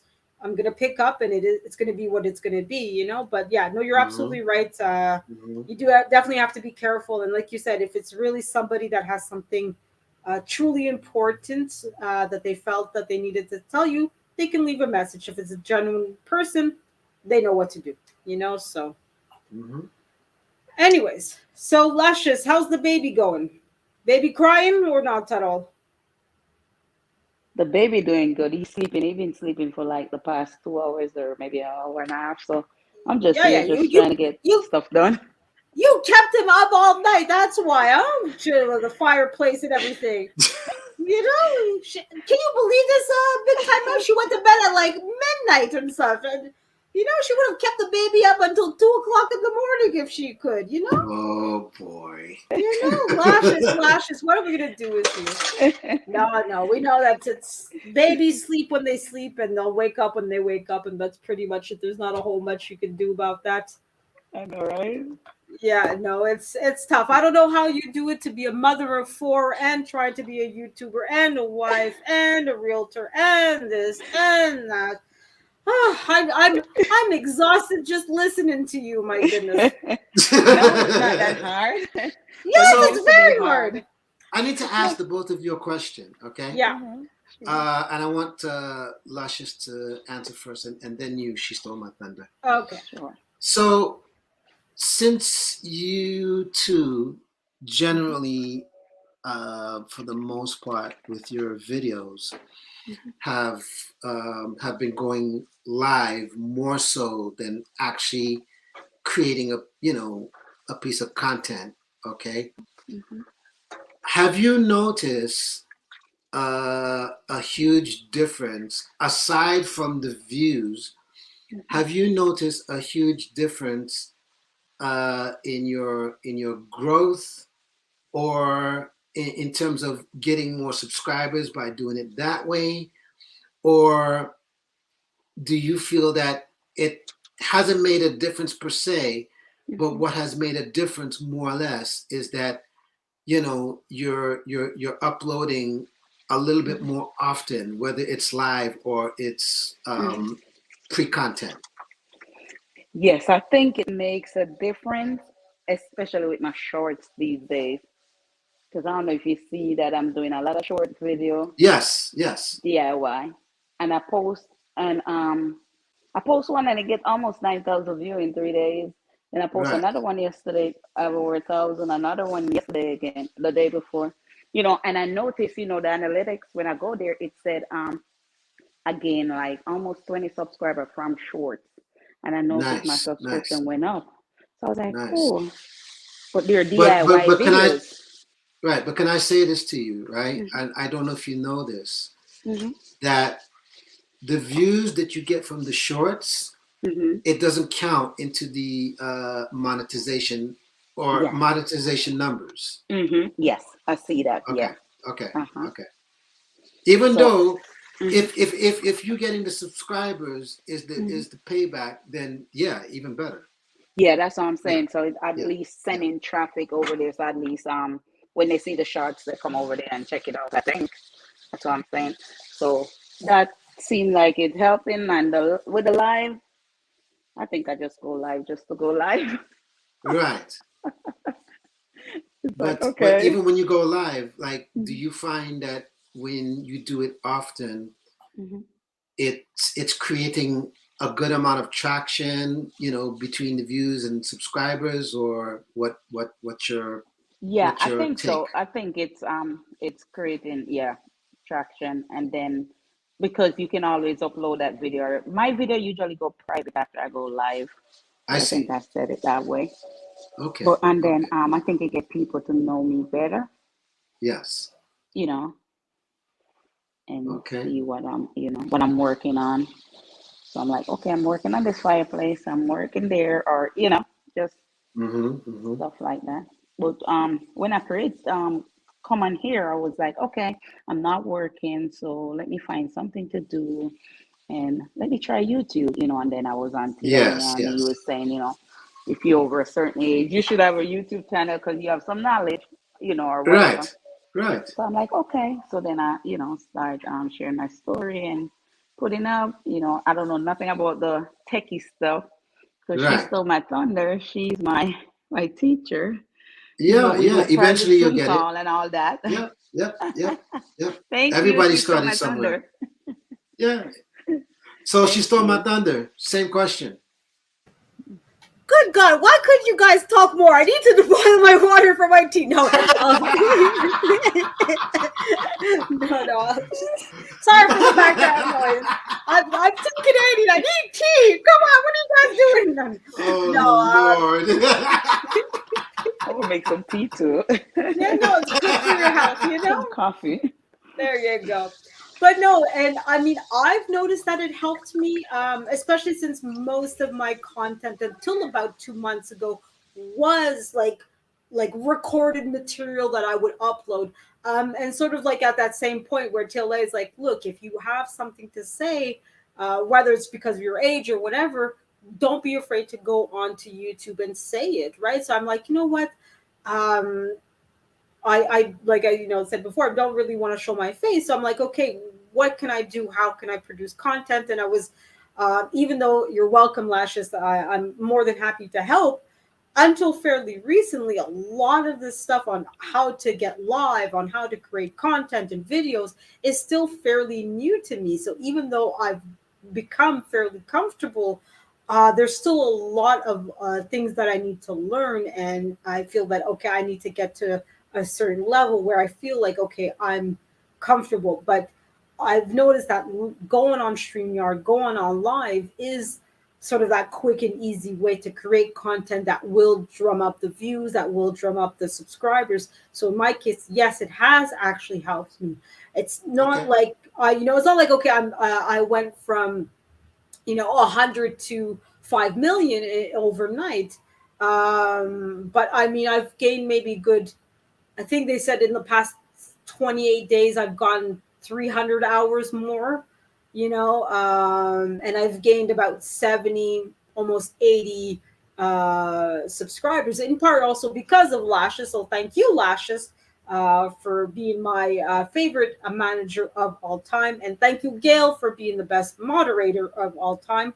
But no, it's, to me too, it's not just going live that makes the difference, because live can help you when it's trying to create content. Mm-hmm. And like I've had that discussion with Trash Can Waves on the Lashes Live journeys. Sorry, Lashes Journeys Live last night, where we talked about, like, yeah, you know what? Sometimes it's a bit difficult when you have longer lives, because then it takes away time from other things, and you have to edit and blah blah blah. But the great thing is, like, my experience with the scammer earlier, is that it also gives you the opportunity to create content in a different way. So I can later on go back and, okay, let me find this clip, let me get that call separately, and make it into its own content, right? So it allows me to sort of have both, the best of the both worlds, while as a video that you sat down and recorded at home or whatever, it is what it is. You know what I mean? And it's not guaranteed that people will receive it well, will enjoy it. You kind of, it's sort of like a comedian when they create a set, right? They know what they want to say, they know what the punchlines are, they know what, or at least they think they know what the funny bits are, but they can show it to the world, and nobody laughs, because it's like, well, that you said that you didn't use the right words, maybe it was the wrong tone, maybe the people was too highbrow for them or too lowbrow or whatever.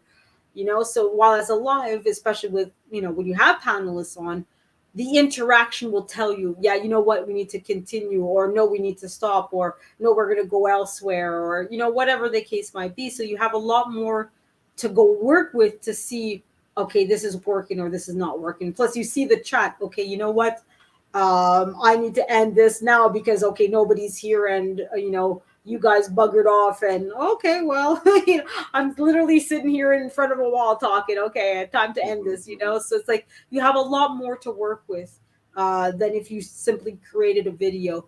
um, but I think with, if you're a big YouTuber, having a prepared video would probably be the way to go.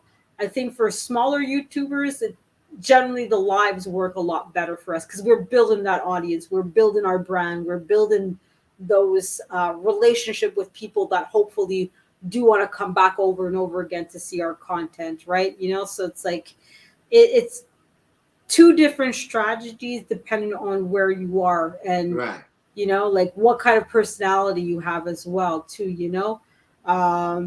Like I made that joke, you know, like with Wally too, that like he's a talker, you know what I mean. So he's the kind of person that, like, if you are on a panel and you want your live to go a little bit longer, you want it to, like, okay, let's have people, you know, talking about those hot topic conversation. Having somebody like Wally is a good, you know, is a good thing to have. While as if it's just you sitting here talking about something, okay, you might be done after 10 minutes, and then what do you do with your video? It's not going to go anywhere, you know. So it's like a lot of it you kind of learn that, okay, it might be better to do it one way for this kind of content or where you are in your growth. But once you're at a certain level, like I don't think another YouTuber that I watch that's pretty big, I think he's a few million subscribers. I don't think I've ever seen him live ever at all. Right. Like, Right. you know, because for him it's like, look, I can get my new subscribers simply by creating a 10-minute video on this particular topic, and I Yep. know I'm going to Yep. have thousands of people watching it. So Yep. I don't have to have a life. But for me it's like I could create the exact same video and get 2 views and that's it, you know? So it's like Yeah. Yeah. you kind of have to take your strategy different depending on where you are in your course and what your objective is. Do you want to be a big YouTuber? Do you want to have, you know, hit the monetization mark, or do you just want to Mm-hmm. come out here and produce? Because that's the other part too that's really important, is the content that you're talking about, right? You know, Absolutely. there's some things that, look, all you need to do is just, I just need to say this, and okay, a 10-minute video is fine. You don't need to go on a, you know, create a live and have a panel and all that. While as having a conversation about copyright or about relationships between men and women, you may want to have a live where you have panelists coming up and giving their thoughts on it, so that it is more interactive and people can ask questions. Well, what is this? What is that? What if I want to do this? What if I want to do Mm-hmm. that? Whatever, you know? So, yeah. So speaking of, so the collaboration I originally was trying to ask you about was not of you and I, you know, personally. No. What I was trying to ask you about was, I noticed you did relaxing and meditative videos, right? And so I liked how, you know, I like this. I liked how the presentation of the video is. And so my collaborative effort was to say, well, look, you know, I do that type of music and as well. You know what I mean? However, what I was trying to say was, you know, I would have liked if I can send you, you know, um, either what is called binaural beats, or, you know, relaxing and meditative music similar to what that video was, but of course it's, you know, my original. But the only difference is it's not monetized. So, you know, you can go ahead and I've already given you the permission by saying, hey, here's the music, and if you could put the video towards it, then, you know, it's a win-win for the both of us, because I can promote it and you can promote it. And it's a win-win. See what I mean? Because I can tell people, hey, the video was done by She Stole My Thunder. And the people who are interested in saying, man, she's good. Okay, there you got it. Same with you, that people may listen and go, man, that's soothing. Who did the music for you?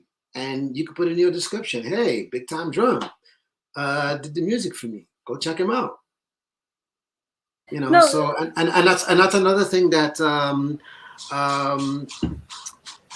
probably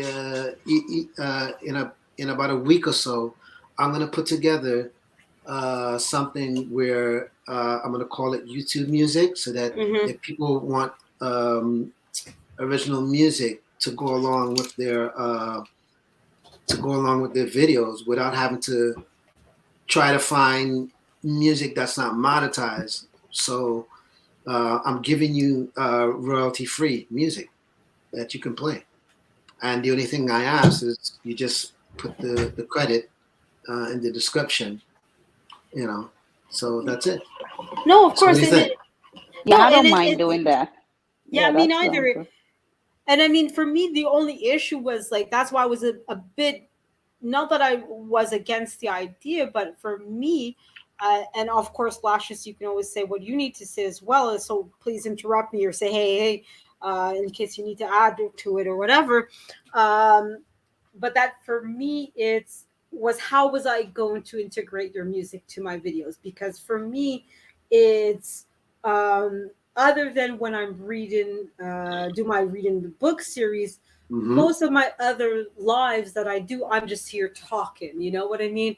And I often found that I don't know why, maybe I'm just not going to the right settings, but when I do try to play music, it usually automatically plays it at the maximum level. So of course, while I'm talking, that's not a good thing to have. It's like the music, even if it's relaxing.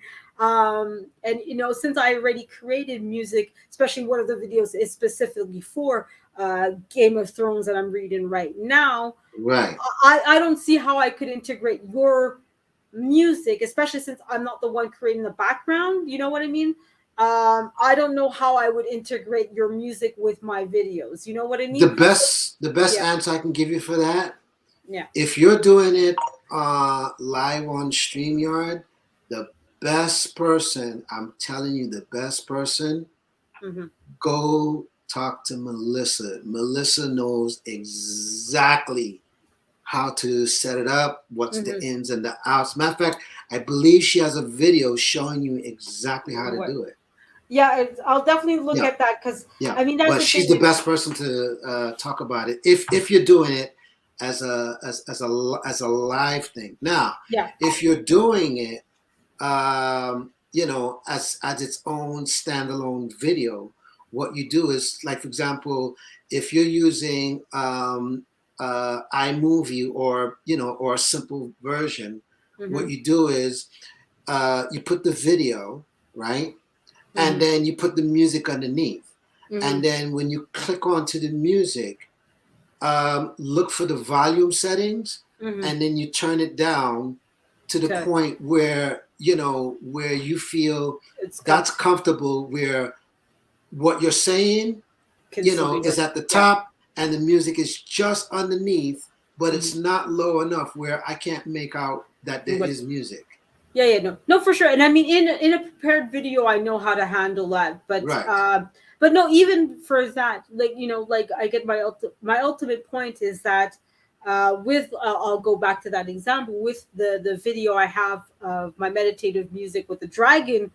What I'm trying to say is that that animation wasn't created about me because I know I can go to you for the music, right? So that I know, okay, it's not the problem. Yeah. Yeah. I can go on Canva or iMovie or whatever to combine the music with some kind of video, right? Right. And make the necessary adjustments that I feel like I need to make.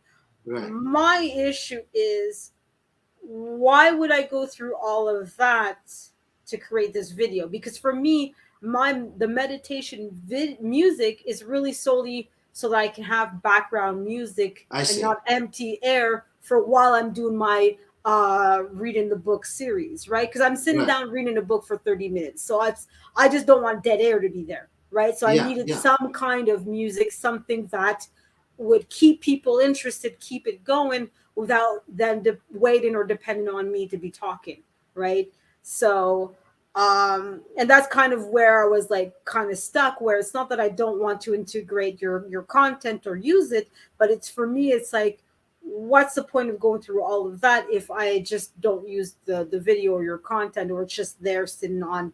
For me, for example, I am looking and thinking about redoing my intro and or my outro. Right.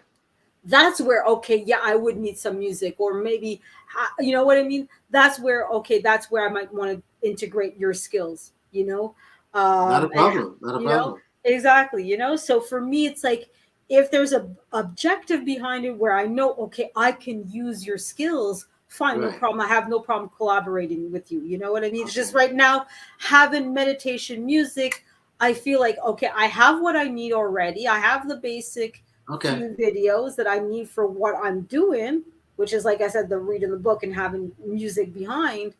But other than that, I don't see how I would use your music in my Okay. content. You know what I mean? Right. And all I could tell you is this: is, you know, if ever you feel like you don't know, I can give you two names. Mm-hmm. One, XDMC, Yeah. because that's his specialty, right? Yeah. He Yeah. does commercials for a living. He does media for a living. So Mm-hmm. this guy is an ace at it. Mm-hmm. When it comes to StreamYard, Melissa is really, really, really, she's sound on it, very Mm-hmm. sound on it. Of course. So Yeah. you can look for her. So those two names you Yeah. can look to, um, if ever you feel like, well, how can I, you know, Go further. or Yeah. or and that's the beauty of YouTube is, if you're stuck at something, just put the question, how to integrate music into this type of video, into Mm-hmm. a live video, into whatever, Yeah. and Of you'll course. see tons and Oh. tons and Yeah. tons and tons. And so I also wanted to bring up this point that this is why it's important that you have it's important that you have the titles, Mm-hmm. because people are always searching, Yeah. Of course. and just like I had the talk with TLA on Melissa's channel. I said, my number one goal is to always try to reach the people that I don't know. Mm. You know, I mean, it's one thing to try to get the subscribers coming back over and over and over again, and that's fine. But for me, I would rather have the goal of growing the subscribers, you know, as opposed to growing the views right now while I'm still under the 1,000 mark. Yeah. Yeah. No, I get what you're saying, and like I said, for me, it's not necessarily a question of how to do it; it's a Okay. question of why to do it. Got You it. know Got what I it. mean? That Got it. that that to me is more the issue. The how, I like you said, I could definitely go on YouTube, and it's Melissa Jane you're talking about, not Melissa Berrien, right? Mr. Jane. Yeah. Yeah. Yeah, because there's two Melissas, and I just wanted to make sure I knew Yeah. which Yeah. one you're I talking know. about. Yeah. Right. You know, Yeah. Yeah. but Mr. yeah, Jane. no, it's Yeah. like I said, Yeah. it's not bad advice. But for me right now, it's not a question of how; it's a question of why. So Uh, so with that relaxing video, who did the video? Because I would love to reach out to whoever it is that did it.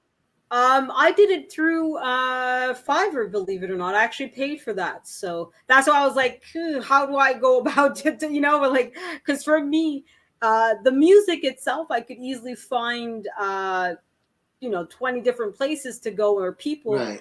but to put the video and the animation and all that together, I'm like, no, I definitely need Can definitely you need, yeah. can you send me the link to Fiverr on my Instagram. Yeah. Because I would love for them to take, because I have quite a bit of that type of music that I just need video for it. And once I have the video for it, then I can always change the title, and I can attract, you know, a lot of audience that listens to that, or, you know, or people who are doing, especially, I've had quite a few people who do yoga listen to my music. Yeah. Okay, Yeah. that's cool. Yeah, no, for sure. Remind me to do it if in case I forget. But no, I have no problems with You're that. not that old. Come on now. Listen, when you get to be my age, I know you as Lashes, you're still 22 years old. When you get to be my age, you'll understand a little bit better about these, you know? Oh my goodness. No, Lashes, don't worry. This is how me and She Stole My Thunder are, okay? We're going to have a virtual wedding one day, okay? Listen, you already divorced me. Look at this guy married me. You divorced me 2 days ago. What are you talking about? No. But no, it's life. It's yeah, no. So no, for sure, yeah. But no, definitely remind. No, but I'll remind you. That's not, a matter of fact, I'll do it as we speak. Yeah, of course. No, because I mean it's and you know I'll be a little bit honest here, but every winter it's always a little bit more difficult for me. You know, just because it's like the weather change, the time change. I just find it so much harder to wake up and do things, and it's like my brain just does not want to work, and it's like it's not because I'm old. It's just like my brain is like go to sleep already.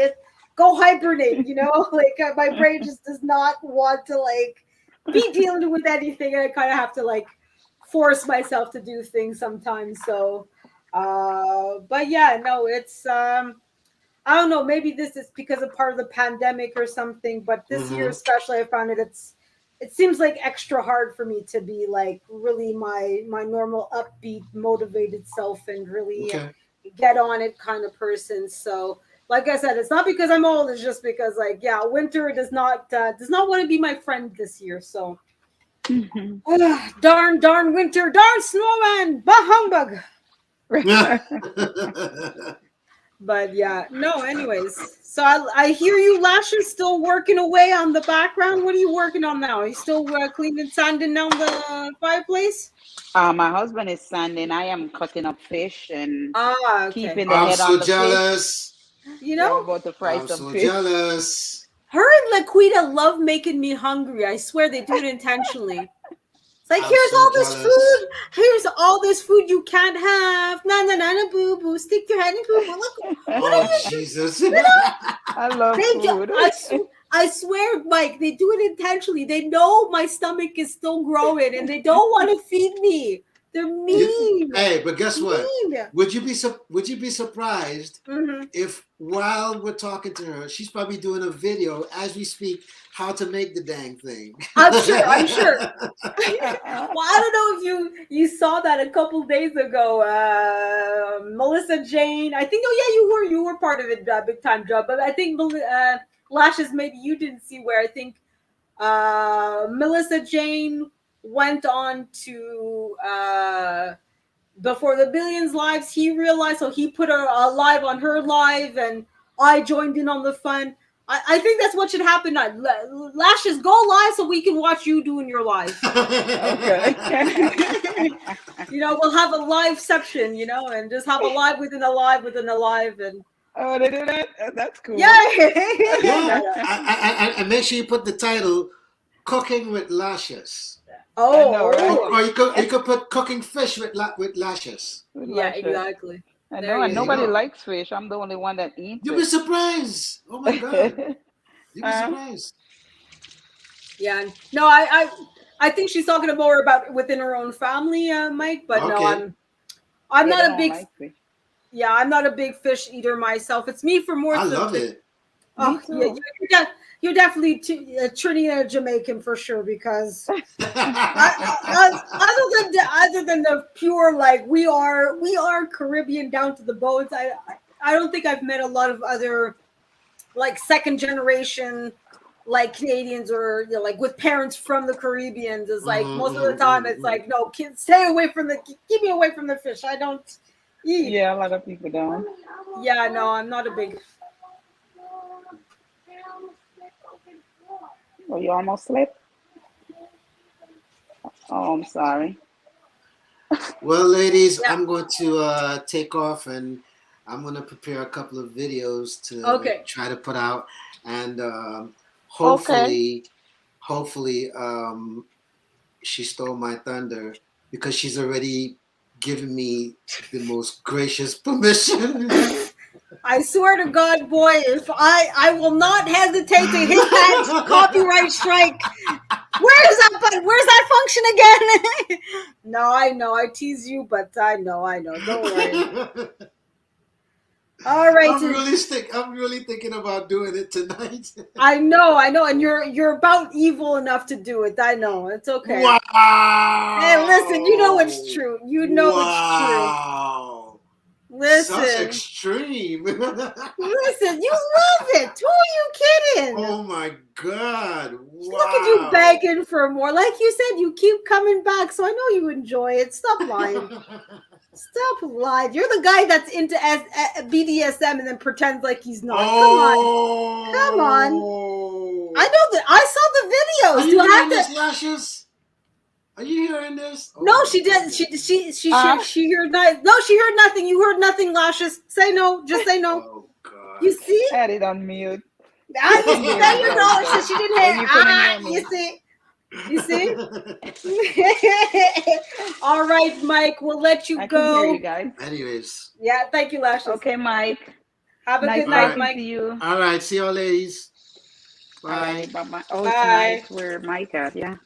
Yeah. No, so we were just teasing each other because he said that he might post a video and create one just for me about me. So we just teasing him about it. So, anyways, I'm So gonna. what are you doing today? Yeah, that's it. That's what I'm gonna call my mom in a few minutes, and I'm looking at the time. It's 2:00.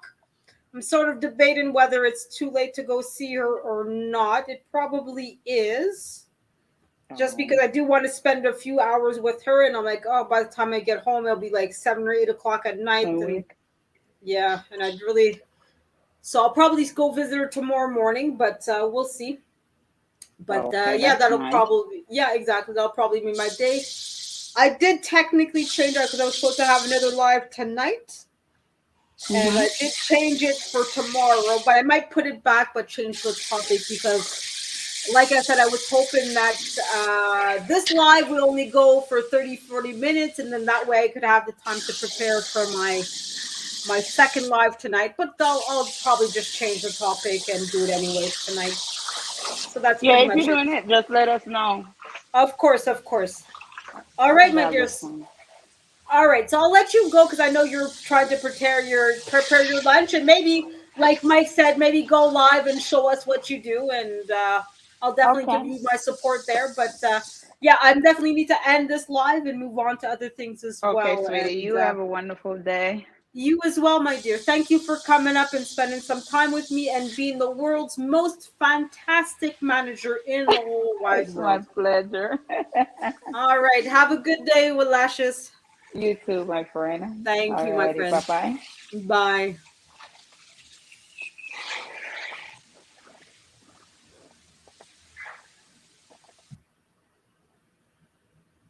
So thank you guys for being here. Thank you to Magic Mike, aka Big Time Drum. Thank you, Lashes Journey, for being here. Thank you, big thank you to Gail at Night, the moderator extraordinaire. I know she was last on maybe about half an hour ago, but I assume that it is because she has other channels to moderate. As you guys know, she multitasks like nobody business. And of course, Big Time Drum was here as well, like I said before. So thank you, Kurt Russell, wink, wink, nod, nod. Thank you to Kayla as well for being here, wink, wink, nod, nod. And of course, thank you Before the Billions for spending at least a few minutes with me. Thank you, Blind Guy, his wife, their life, for stopping by as well. And of course, thank you, Black's Tropical Homestead, for stopping by earlier. And who else did I see here? I feel like, oh yeah, Wealth Engineering. I think you might have missed it, but it's a shame. Maybe next time, or maybe you'll catch it in the replay. Thank you, everybody, for being here. I'll take this little message off because it's no longer applicable. So we are going to do my official thank you to my 2-channel sponsor. Thank you, Melissa Jane, for being my first ever channel sponsor. And thank you to Lash's Journey as well for being my second channel sponsor. It's always good. I will put in this little, so for those of you who want to, if you felt that my content was taught you something today or entertain you, do feel free to send me a few freedom fries to my PayPal. Unfortunately, I don't have Cash App. Canada does not have it. And I haven't set up the Buy Me a Coffee app yet. I will look into it to see if it's something that's worth me getting involved in. But again, there's no obligation. If the only way you have to support me is by watching my content and enjoying it, that's all I really appreciate and enjoy seeing from you guys. I appreciate any support that you guys give me in any way, shape, or form, whether it's a like, a comment, a subscribe, a view, or, like I said, a few freedom fries is absolutely appreciated one way or the other. So I'm going to give official thank you as usual. You guys know it's always a good idea, guys, when another little tip that I have for you guys is that if somebody does send you a few dollars, make it a habit to thank them. Create a video, say thank you on your channel, call them out by name, saying thank you to this person. You don't. Oh, we tend to forget that they know that they spent that money for you, and even if you don't mean it, they can tell when you're just greedy. So be grateful, show that you're genuinely grateful. And look, even if you are greedy, try to at least say thank you and acknowledge it, because people remember when they give you money and you don't even acknowledge it, right? So always show your gratitude, always show that you acknowledge it. And even if it's a simple thank you, they will appreciate it, because nobody likes to we all spend time and money making money, and if your audience sees that you spend money and you don't show gratitude, they'll remember that and act in consequence. They won't give you money, they won't show. I know I've done that, where I spend time and money on somebody and with barely any kind of acknowledgement, and decided, why did I spend my money on this person when I don't even get an acknowledgement? So always say, take your time to say thank you to people that spend time with you.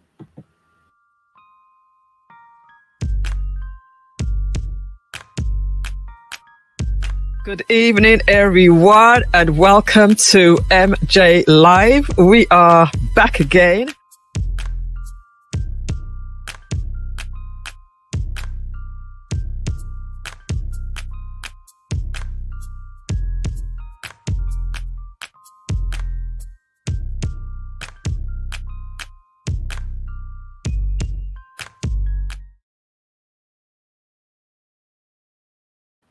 And of course, a big thank you to my second channel sponsor, of course, our world famous manager, Melissa Jane.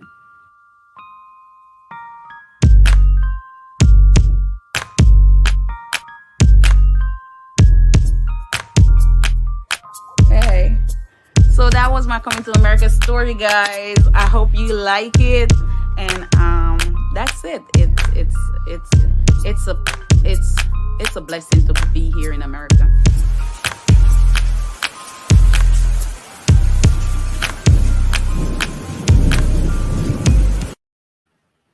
Sorry, that was not Melissa Jane. That was, of course, Lash's Journey. Sorry, as I hit the button and said the wrong word, I'm like, got to cut off in my correction. So thank you to Melissa Jane and, of course, Lash's Journey for being my two channel sponsors. So, of course, you guys know how I end things. Now's the time, if any, to tell somebody that you love them and that you care. If there's somebody that you haven't spoken to in a while, now's the time to go do it. So, merci, au revoir. Have a great day, guys. Love ya. Wouldn't want to be ya. Have a good day, guys. Bye.